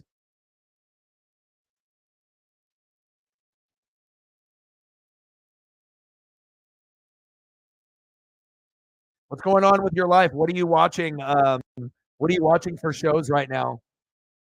I started to watch Mr. Williams' Batman, the animated series. When I was 10 years old, I watched it for the 3 years that it was out. Like my favorite cartoons are Transformers, as far as old ones in the 80s. Transformers, GI Joe, Real American Hero, Ninja Turtles. Those are my three favorite from the 80s. And in the 90s, I only have two. I got X-Men and Batman, the animated series. And I've been looking and looking and looking for Batman for like 10 years, and I finally found it on Prime. And the first season is 65 fucking episodes. I have never seen a show, let alone a cartoon, that's got 65 quality episodes for season one. They were really pumping them out back then. And I don't know what, I think I'm close to the first season being over. I've been binge watching the shit out of it every day. And every episode is fire. So good. It still even holds up to this day. X-Men, Batman, the animated series, Ninja Turtles, 1987. Transformers, and GI Joe. You can watch any of those five cartoons if you were born in the 80s or 90s, and they still hold up. Big facts. Shameless. Nice. Have you watched The Bear? You got to watch The Bear as well with Lip. Very good. They have 2 seasons. If you haven't watched it, watch it. It'll make you laugh. It'll make you cry. It'll make you root, for asshole Richie, to be able to turn his life around and be a little bit better of a person. Like, I love that show, man. The New Age. It's not gonna be as good as the old school 87, 88, 89, 90 turtle stuff. I mean, I've watched all the turtle stuff and it's all right. I'm a big toy collector too, so I've collected ooze and vehicles and figures and all that, but nothing compares to the original voices and the original animation of the turtles from 87, 88, 89, 90, the original series that came out. Russ, McLaughlin is smushed. No gain. I have to still decide on if I want to do like Sopranos or I think I'm going to do Sons of Anarchy because I really liked Mayans MC. As far as like the Latino biker club, I thought that was really well done, and that was on FXX.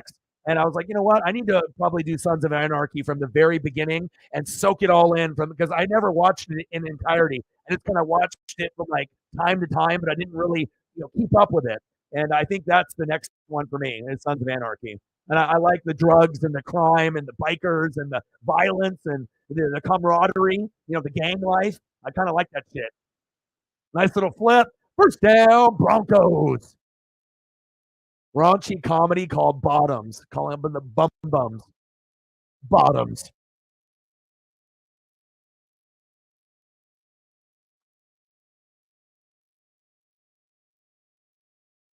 Hot Wheels. I still collect them. I don't buy any of the new ones, but I like a lot of the vintage stuff 60s, 70s, 80s, 90s. And then obviously, I found my paper bag with all my childhood toys in it when I ended up, coming back to this house a few months ago. And it was the wildest thing ever. I mean, I got like crazy stuff from like the 70s and 80s. I got stuff that I don't even know how I have it. I must be a time traveler. If I was born in 82, why are my Hot Wheels from the 70s? It's not like my dad went to garage sales and bought them. Like we only bought them at like Toys R Us. So how the hell do I? And they always updated them every year. You can't go to Toys R Us in 1983 and pick up a 1979 Hot Wheel. It didn't happen like that. So I don't know. It's very cool. I have some on the dresser that I'm looking at, but a majority of my Hot Wheels are from like before I was born. So I must be a time traveler, something like that. I don't know. Like how do I have these toys that I shouldn't own? If I was born in 82, all my Hot Wheels should be from 83 to 88, not from 1971 to 1979, like one from 87. That doesn't make any sense. They're worth more, and I'm happy, but Williams with a little screen pass. David Goldstein, $2 holla. Maxie put up a 50 burger. How do I know? Because I read and I watch film. Bing bong. I saw it. 50 burger. But again, no one else probably in the room pays attention, but your boy does. Your boy does too. $1 holla. Thank you, Bang. Bang, bang, bang. Boom, boom, boom. Bang, bang. Appreciate you guys. You need someone to start it off. And if Reflect didn't start it off with a dono train by himself, who knows where we're at today? It shows you if you actually get people that show love, others will show love. But even heavy hitters sometimes aren't inclined to dono if they don't see other people donating. I don't know what the mentality of that is, but it's like one person starts and then it goes. But if you go 2 hours without a dono, you're fucked. But again, if you get people to show love early and often, then it may help others, go that route. I appreciate you guys. 246. We haven't had a day like this in a long fucking time.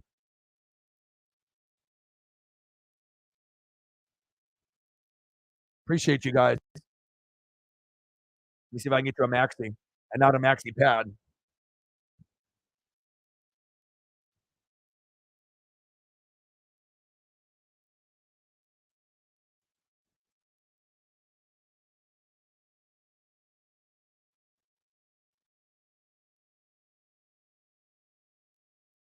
I'm always reading, man. I'm always watching film. I may not watch every single game in entirety, but I know exactly what's going on in the league. Doesn't matter if it's NBA, NHL, MLB, NASCAR, NFL, college football. Your boy knows. So I find you a sixer.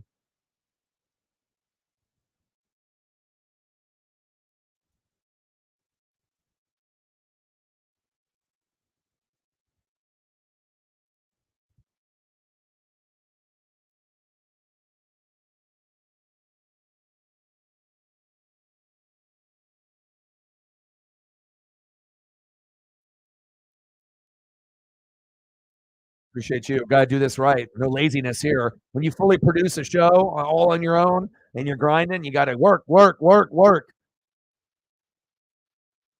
Russ, hands off. There we go.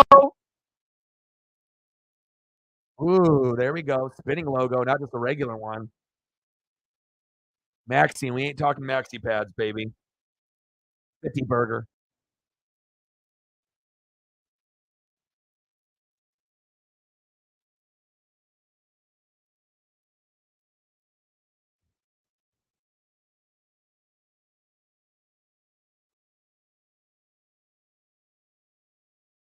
All right, find you one more.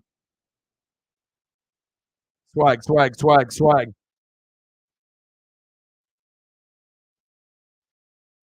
Second down and 4. Russ. First down, Broncos. Maxie. Maxie. Appreciate you, brother. Hope you enjoyed that photo. Little spinning logo action.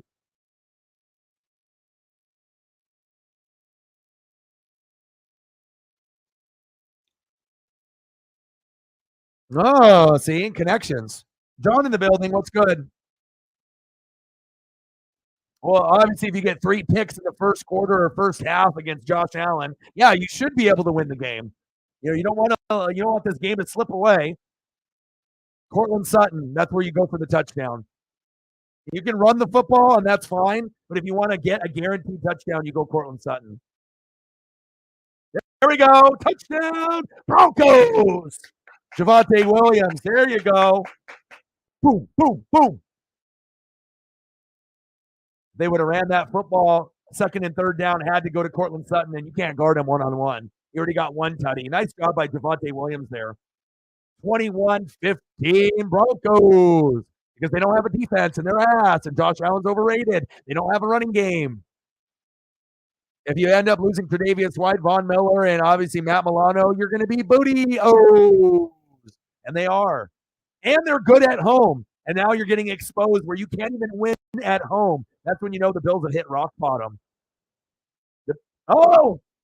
Bobbled snap. Oh, no! Wow. Burr, burr, burr. Uh-oh. You better hope that they don't go drive the field and then beat you with a touchdown.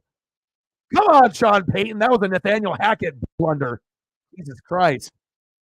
You finally actually get it down towards the fucking end zone, and you can't even get the snap correct. Laces out, not laces in.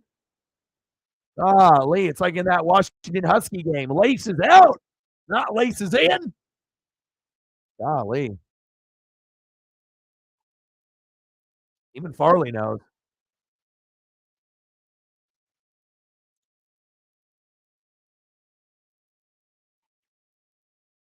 I mean, Josh Allen still is top 5, top 6 quarterback, but he's got the most turnovers out of any quarterback since he's entered the league. But everyone seems to fail to bring that up. Oh, Josh Allen, he's popular. Oh, Josh Allen, the Bills.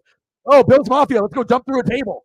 And they've gotten very close, to get into the Super Bowl, versus the Chiefs.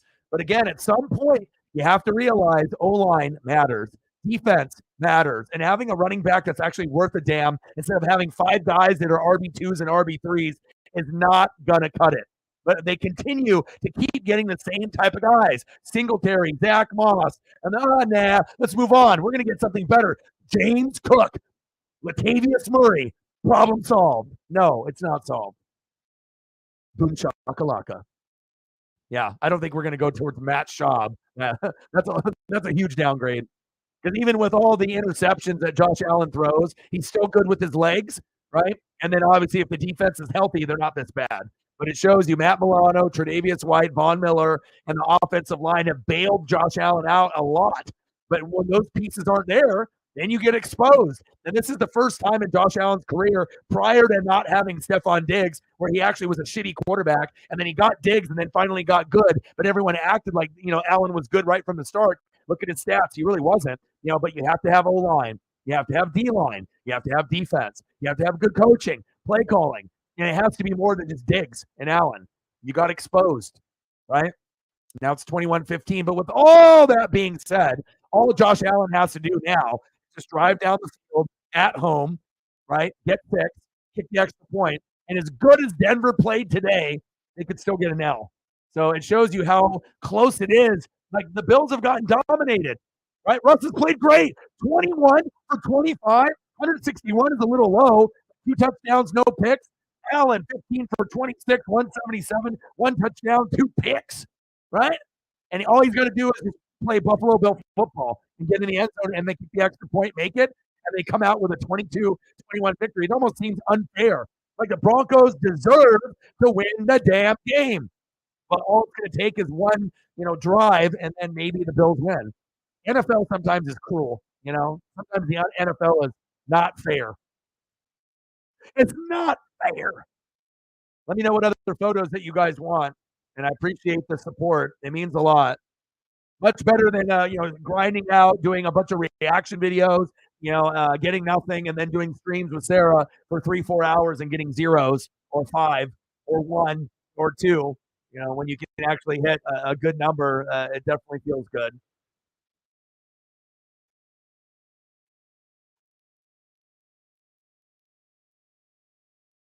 I mean, that's the whole reason I didn't even do the game yesterday, let alone do reaction videos. I planned on it. I had it all set up. I was staring at the computer screen, but I was mentally not in a headspace to do the videos. It would have been terrible if I tried doing the videos. Actually, people probably would have liked it because it would have been just me all over the place, just fucking angry and shit. So, but I have to be in a good headspace. Fumble! Oh, and he picked it up. Look at this. Look at this. Unbelievable. How are you going to make the motherfucker fumble and then it bounces right back into his lap for another 20 yards? Fuck out of here. Oh, Broncos. They need a desperation punch out. Good strip. And then it goes right back into his hands. Unbelievable.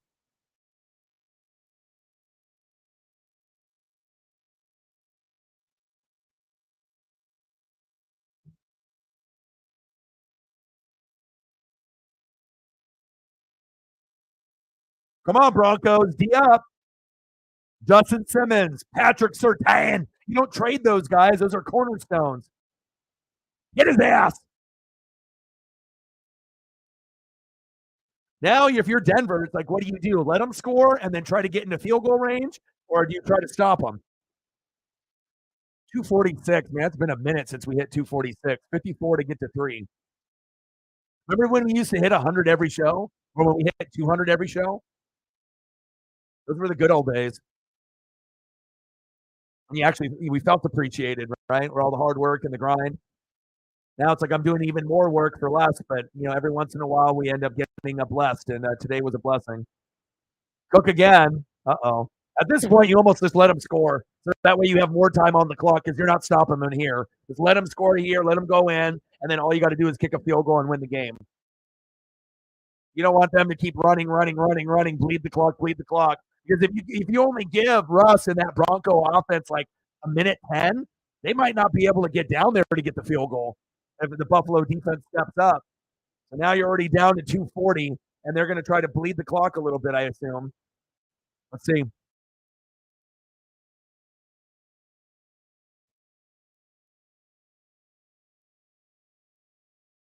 I mean, unless you're lucky enough to get them to stop, but now with that stop right there, 2nd and goal.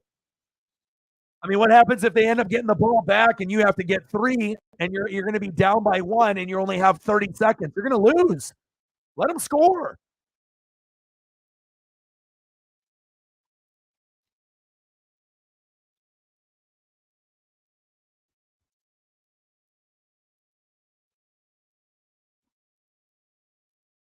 What's going on, Rams? Woo, what are you wooing for? You figured out how to use spell check? What's going on over there? Woo, woo, woo. 2-minute warning. Yeah, but they're the Eagles. They're the best team in football. If anyone deserves to win the Super Bowl this year, it's them. No distractions with Taylor Swift and Travis Kelce.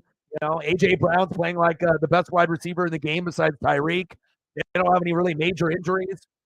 But the real key is if the Eagles get there, right, do they get sacks and picks in the Super Bowl? And if the answer is yes, they win. If the answer is no, then the same thing happens like last year. You score a lot, but you lose.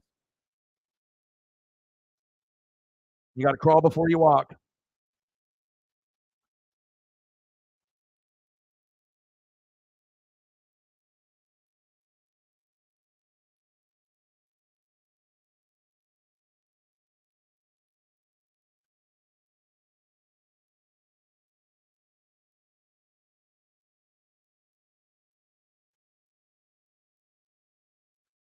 I got you, David.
$54 to go.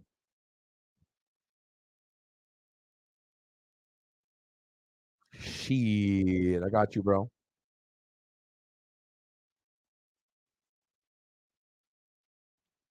At least this game has been good. Better than yesterday's game. You pick up Joshua Dobbs. I did. I picked him up, and I'm going to start. I have Mahomes, Dobbs, and I also have Sam Howell. I'm not going to play Patrick Mahomes the rest of the year. I'm going to put Patrick Mahomes on the bench and try to win the championship. Dobbs is a better dual threat. He can run. He's scored on the ground the last 3 weeks. You know, he can throw for 2 or 3 touchdowns in the air. He can get 1 or 2 on the ground. He's literally Justin Fields 2.0 this year. So when Justin Fields was last year, go, let him go. Touchdown, Bills. There we go, smart man. Now you give yourself a minute 55. There you go. That's fine. It's better than them bleeding it down to like 30 seconds and you lose. Let them score, go down, kick the field goal, win the game. Yeah, but I'm not playing Mahomes the rest of the year, more than likely.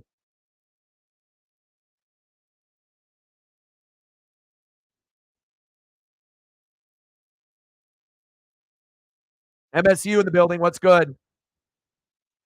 I mean, like I said, it's all about having a complete lineup. You know, like I said, I'm 8-2. You know, I usually don't get any lower than third, place every year. I made the most moves in our league, 103, which is probably 70 more than any other player in our league. I got Dobbs, Rashad White, Montgomery, Amon-Ra, Keenan Allen, Mark Andrews, Taysom Hill, Jets D, number 1 kicker, Dustin Hopkins. And here's my bench, who's another starting lineup. Mahomes, Mike Evans, Laporta, Sam Howell, Lions D, James Conner, Najee Harris, Justin Jefferson. So if you can build a team like that, then you can end up being one of the best in the world at what you do. 22-21 Bills. Let's go Broncos. Bronco bust their ass. Wilson hasn't ever really been the problem.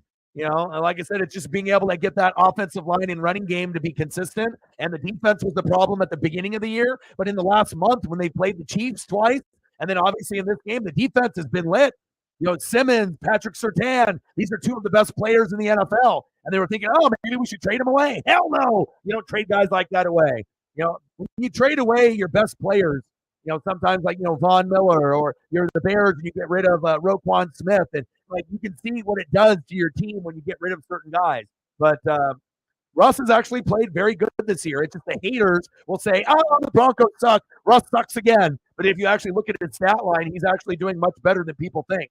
Same thing with like Trevor Lawrence. His stat line this year is ass. He's not good. Baker Mayfield has better stats than Trevor Lawrence. But everyone's talking about Trevor Lawrence and the Jags because they're winning. And it's the defense, not Trevor Lawrence. ETN and the defense. But again, if you don't look at stats or you're not watching games and you're just doing the public perception, you assume Lawrence is having a monster year, but he's not. You know, you assume Russ sucks. He's not. You know, so that's why you got to be able to do your due diligence and actually watch games or look at the stats. MSU in the building.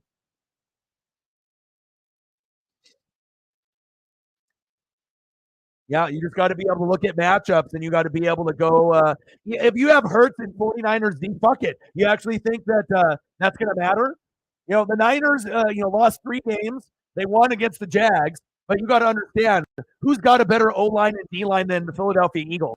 Nobody besides the Niners, right? But still, Jalen will find ways. A.J. Brown might be the best receiver in football right now with Tyreek. You got Goddard, you got Devontae Smith, you got 4 running backs that you can go to. So even if Jalen plays the Niners, I would still assume that he'll put up at very minimum 15, but maybe more. Like I said, he can probably get 1 or 2, through the air, 1 on the ground with a tush push. Boom, that's 3 touchdowns. That's 20 points. So now if he goes off, and he gets 2 touchdowns and 2 on the ground, 2 in the air, then you're going to be sitting at 25 to 30. So, sometimes you got to look at the matchups, but again, you can look at guys like Baker, and that might work out, but it all depends on how many points are you going to settle for. Are you just looking for 15 or more?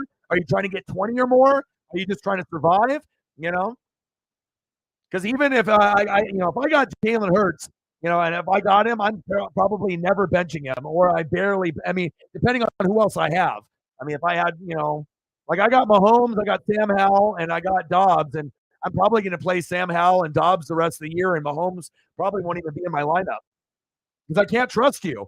You get 33, and then the next game you get 8 and 13. I can't win if you're going to be putting up an 8 and 13. You have to look at the weapons that they have. Does Mahomes have good receivers? No, they don't. They have Rasheed Rice, Travis Kelce. What happens if Rice drops a couple and then Kelce has an off game? You're fucked. You know what I mean? Like, you got Pacheco, but you're handing the ball off to him, and mostly McKinnon as well. So you have to go to teams that actually have receivers. So, it's like if you got Josh Allen and Mahomes, stay away.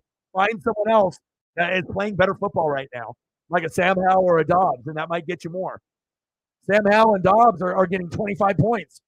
You ain't getting that from Mahomes every week. I made the mistake by drafting Mahomes. I should have took Jalen Hurts, and I'll never make that mistake again. And the only way that I'll draft Mahomes is that if he has like Mike Evans there. If you end up getting a number 1 receiver with Kelce, then I'll draft you. But if you don't have anybody that I trust and Bieniemy's not there, I'm never picking you again. I'm not going to waste my pick on him. And yes, I know he'll go off once in a while for a 30, 40-point game, but you also have a risk of getting 8, 10, 12. Fuck that. Not for me. 2nd down and 10. Come on, Broncos. Yeah, that's why I got a lot of Lions players. I got Montgomery, Amon-Ra, Laporta, and Lions D. Got about 5 there for Dangerous. Go to Cortland Sutton. Hello, Cortland. Tush push makes him gold in fantasy, 100%. Best quarterback in the NFL. Got the hardest schedule almost out of anybody. It's the first place schedule. They're not playing last place or third place schedule like last year, but they're still going to get a lot of wins, even though they have like a very difficult schedule. Eagles' schedule this year is fucking ridiculous. Every other team, if they had that schedule, they would fail and fail miserably. But since they have a great O-line and D-line, they're going to survive. And they're going to thrive, too. Yeah, I got Jets D. Jets D can have 20 to 30 points scored on them and still throw up an 8 to 10. They're the only team in that type, besides like maybe Cleveland and a few others that could do that. Like, oh shit, they gave up 27 points. Normally that's a 0 or a 2, but then they got 2 picks, 3 sacks, an interception, and then all of a sudden you look at the stat, 9? You're like, oh, I'll take that. Like, they gave up 30 points, but I still got a 9 or a 10. Like, that's what you're looking for. And then if they actually do a great job, then they might get 20.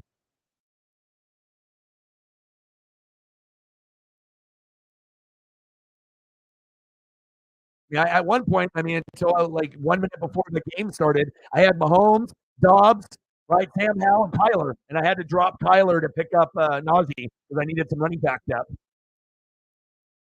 I figured 3 running backs this late in the season isn't good enough because if one of them gets hurt, I'm fucked. So I have to have at least 4. 2 that I play, and then 2 that to back up the 2 that might get hurt. That's it. And I'm wide receiver heavy this year. But it all depends on your strategy. You either go running back heavy like Reflect, or you go wide receiver heavy like I did. But I got the best wide receivers in the league by a landslide. I got Amon-Ra, I got Jay Jetta, Mike Evans, Keenan Allen.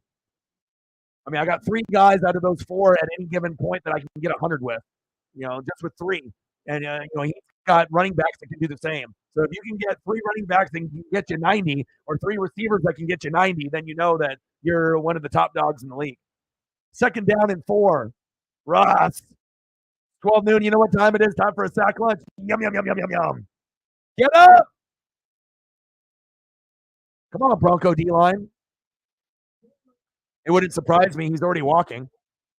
I mean, honestly, if the Jets had Aaron Rodgers, they probably would make the AFC Championship game, or at least get deep. Like at this point, they're floating around 500, and Zach Wilson can't even throw a touchdown pass. If they had Aaron Rodgers, Garrett Wilson would be a top 5 receiver. Brees Hall would probably be a top 10 running back, and their defense would probably even be better than they are right now. They would probably be top 4 teams in the AFC. Hell, they could be number 1, number 2. They would probably be putting up 20 to 35 every single game.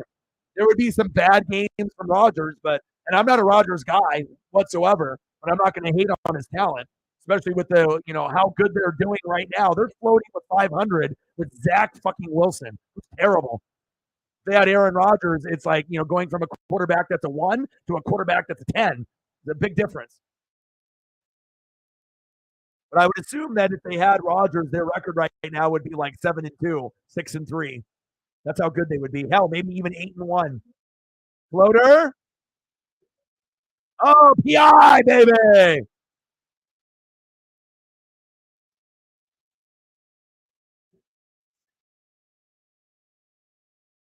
There we go, baby. Well, if Aaron Rodgers had the surgery and it takes most people 6 months to a year to walk, and he's walking after a month and a half with no crutches, then ayahuasca, any type of medicinal gurus or wizards or witches or whatever witches brew he's taken in surgery. I mean, if he's walking with no crutches, then obviously he's an alien, and he may be. And even if he comes back a shell of himself, it's better than what you're getting out of Zach Wilson. I mean, even if you get a 50% Aaron Rodgers, that's a 50% more than Zach Wilson. Broncos with the win. Broncos, Broncos, Broncos. You got to remember, if you got Aaron Rodgers, he can hand the ball off left and right, and as long as the offensive line blocks decent, he may not be able to go through his second and third progressions, but he'll be able to get rid of the football very, very quickly. And a lot of his timing routes are quick. They're not going to be 7-step drops, 5-step drops. It's usually 3-step drop, or just take a couple steps and fire away. So I wouldn't be. I mean, it all depends on how close they are. And it also depends on if he plays in the next couple of years. But don't be shocked if the Jets end up winning the division or getting close to winning the division. And if they end up overachieving before Rodgers retires and they make an AFC Championship game, I wouldn't be shocked. And the main reason I say that is because of the Jets defense. You got Brees Hall, you got Garrett Wilson, you got all your other Packer homies there with Al, Lazard, Cobb, all that. But the offensive line needs a little work. But the defense is legit. Like, the defense is incredible. Bailed out Russ.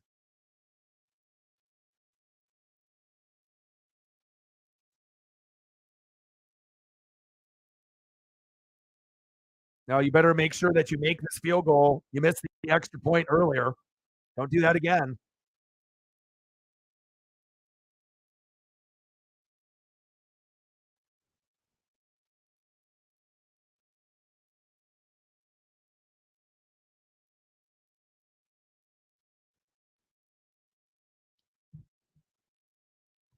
Good. Drew's a better heel anyways. Every wrestler that's in wrestling, if you play a heel, you're better.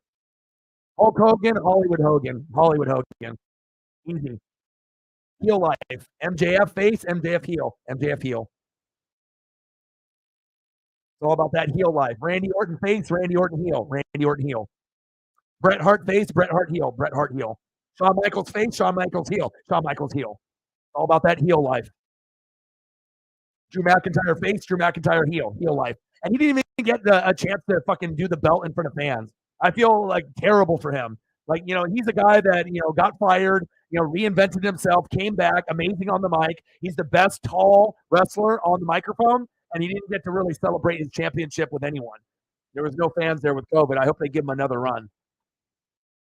I would like for him to be able to take the belt off Roman, or whoever the person that takes it off Roman, Cody, then he can beat Cody and he can get the belt again. But, Cody, Seth, Drew, I mean, a combination of that trio, you can sprinkle the belt around out of those 3 guys with those 2 different belts with Seth and Roman too. So maybe Drew can get one, Cody can get one. All right, Broncos with another kneel down. And now they're rushing everyone out there.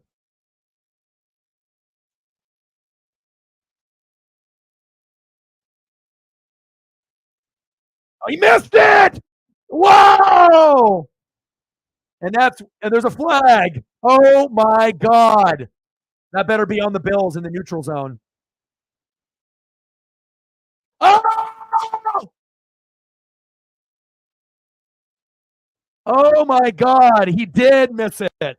Oh my God. 12 men on the field. Are you fucking kidding me? Lutz sucks. Big nuts, Will Lutz. And why did you kick it with 10 seconds? Take your composure, wait another 5 or 6 seconds, and kick it with 3 seconds left. Dummy? Wow. How do you got 12 guys out there also? Well, it's also them being stupid, you know? And you wonder why the Saints decided not to keep you and to go for groupie with groupies. All right, here we go for the win. Kick is up, and it's gone.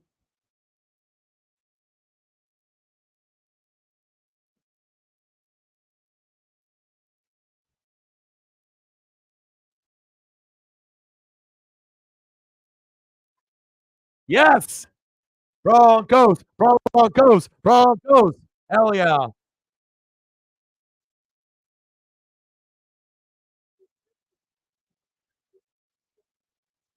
The sports gods were like, Orion wants the Broncos to win. We'll make it happen.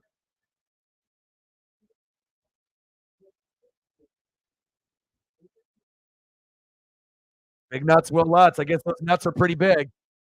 There you go. Unbelievable game. Good. I'm glad. I mean, the Broncos need, draft, capital position, to be able to get their next quarterback. But, obviously this is an emotional win, and they're doing it for Sean Payton, and awesome win for the Broncos. I don't got no love for the Bills, anyways. I'm not a Josh Allen guy. Never was. Never will be. I will always pick Burrow over him, and Mahomes. So, Josh Allen, keep throwing those picks. And I'm not a Russell Wilson guy either, but I do like Patrick Surtain and Justin Shimmage.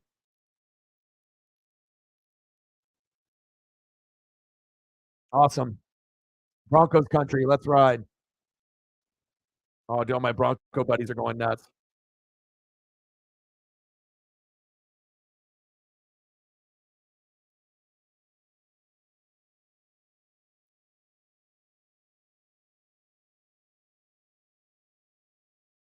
Cray cray alert.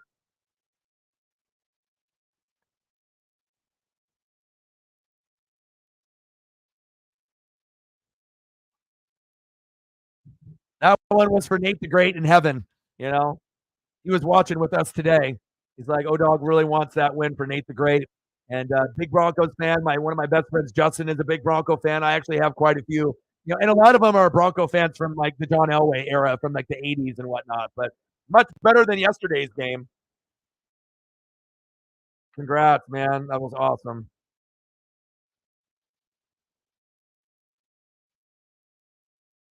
That was fucking sweet.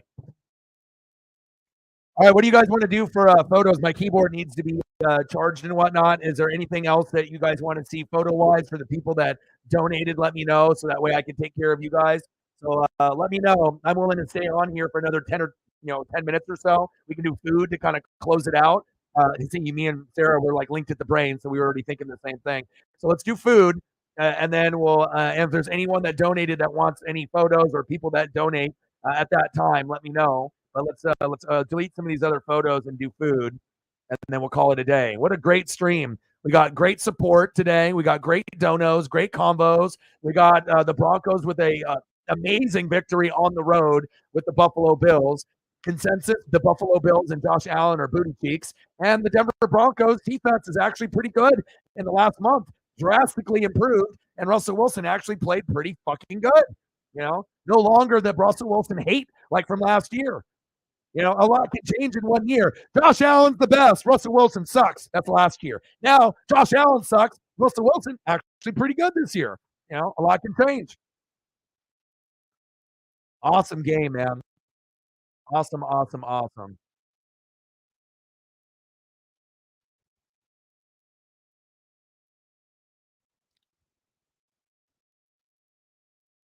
I wonder what excuses Bills fans are gonna say now.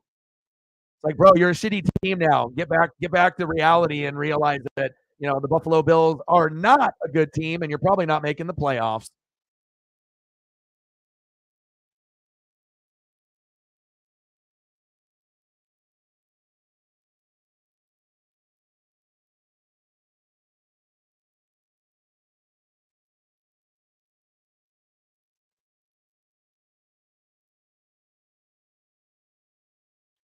5 more likes at 20. If you haven't liked the stream yet, please do. It all helps with analytics and whatnot. Dolphins fans are celebrating. Hell, everyone's celebrating right now, even fucking New England fans. They'd be like, fuck Buffalo. Fuck Josh Allen. Overrated motherfucker.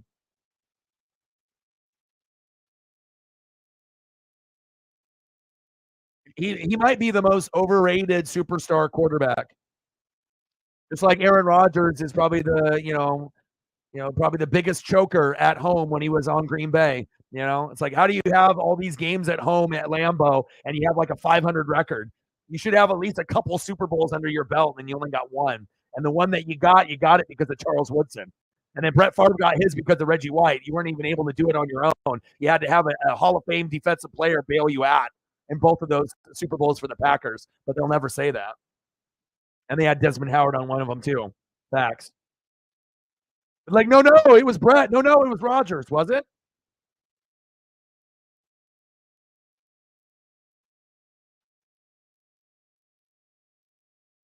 So even the Bronco logo wanted to put a square behind it. Not happening.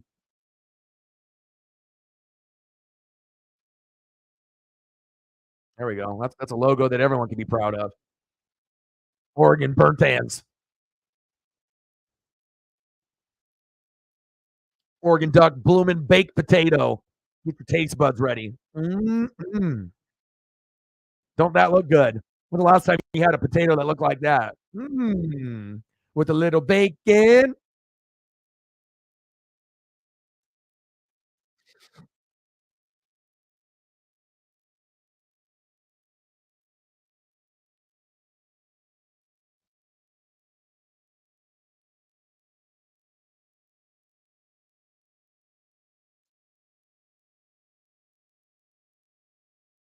Twenty-four, 22. Let's start giving Russ a little bit more credit, and we can give a little bit more criticism towards Josh Allen. General Tao wings. Yum.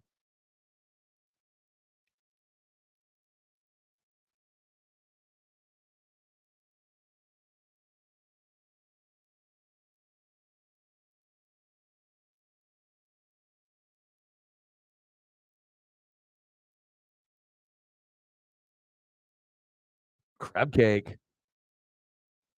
Reflect, I appreciate you, brother. Exactly. Sam Howell. I like Sam Howell a lot. I think he's incredibly underrated, and I think that it depends on the Commanders. If they go back to the Redskins, like, you actually could be like comfortable with Sam Howell as a quarterback. He's playing great. Top 6 in fantasy. Obviously, he's spreading the ball around. They got a lot of weapons. Eric Bieniemy has been a godsend for them.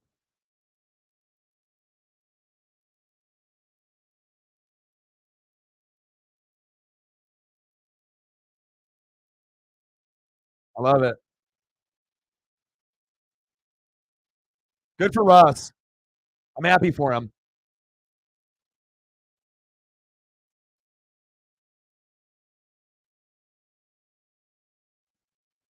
18 passing TDs this season, had 16 last year while he was hurt. And obviously, I'll be just like everyone else. Wasn't really the biggest fan of him, on him and his antics and the shit off the field and Team 3 and all that. But it seems like him and Peyton are relatively working pretty good. I mean, they're not a playoff team, but they're 4-5, and I like what I'm seeing. Yeah, seriously. Yeah, but the thing is Levis might have an easy schedule, but he hasn't proven that he can have a game as good as he had originally. Dobbs can do it on the ground. Levis can't. So you always want to be able to go for guys that are two-way players, guys that can throw for 2 or 3 touchdown passes, as well as run for 1 or 2. And that is not Levis, but it is Dobbs. Sometimes you got to live and you learn, with pickups. And sometimes guys pan out, and sometimes guys don't. And then you have to be able to decide, what you want to do moving forward. You have to be able to be a good evaluator, and you have to be able to look at the bigger picture. Some people can't see it, but if you can, then you can evaluate very clearly. Like I got Patrick Mahomes. I'm not going to play him for the rest of the year probably. I'm going to go Sam Howell and Joshua Dobbs. And some people might say you're a liar, but you'll find out when you see me keep continuing using those pieces as long as they stay consistent. So.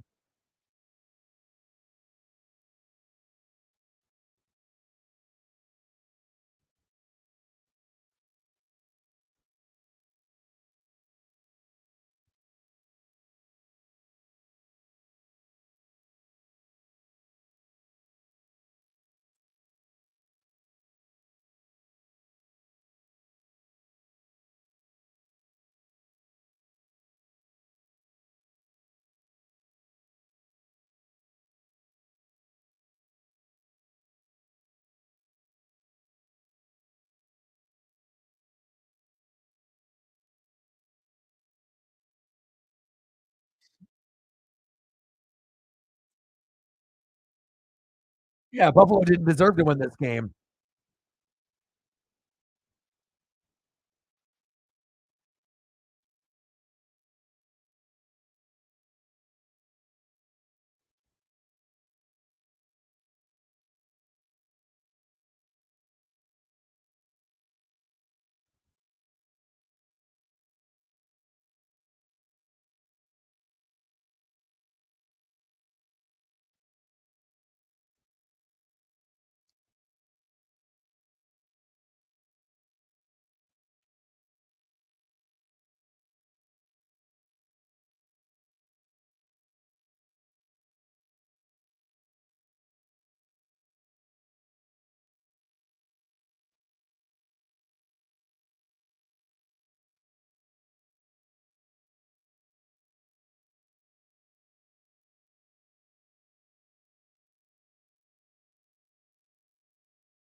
Also got that big PI late, and then obviously 12-man with the missed field goal, which they should have been able to, figure that out. But a little bit of luck. But again, sometimes things happen for a reason.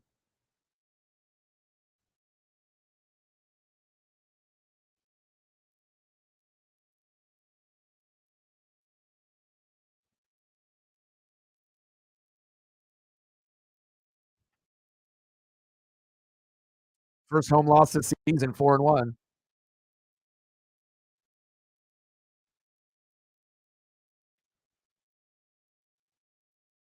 Great win from the Broncos.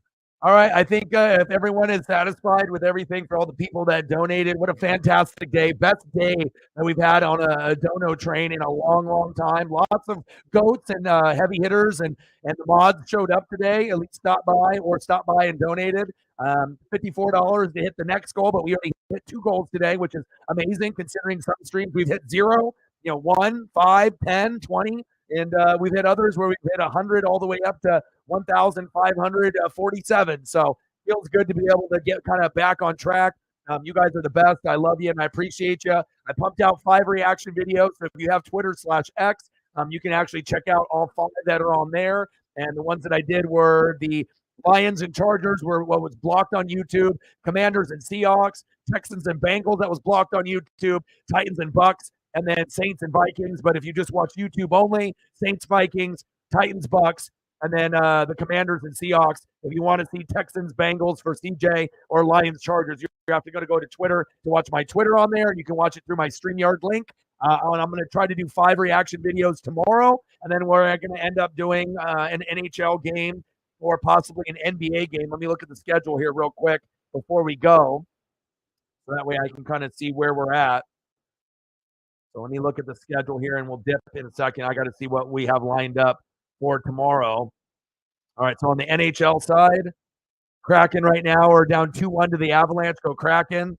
So I doubt that the Kraken play tomorrow because they're playing today. They don't. So not sure if I really want to do anything on the NHL side. I mean, maybe. And then let's go to the NBA side. Is there anything worthwhile? Blazers play the Jazz at 6. Spurs and Thunder with Wemby at 4:30. Clippers and Nuggets at 7.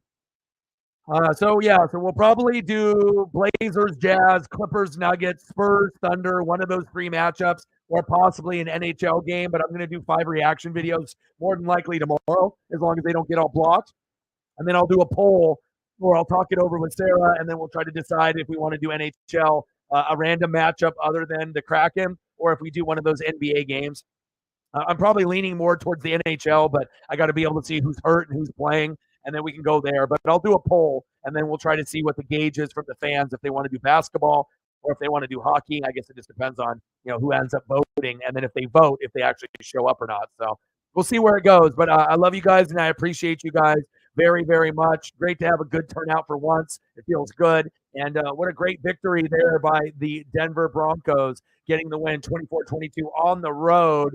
I see you, dangerous. Josh Allen, sorry, bud. This wasn't your day. And I got one question for you.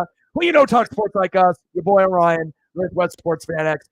I love you. Everyone that donated, commented, shared, you guys are the best. I love you. And you guys are awesome. I'll be obviously messaging privately to a few people after this as well. And again, I'll be back again tomorrow with reaction videos and either an NHL stream or an NBA stream. And I got one question for you. Who talks sports like us? Your boy Ryan, Northwest Sports Fanatics, and I'm out. Gang.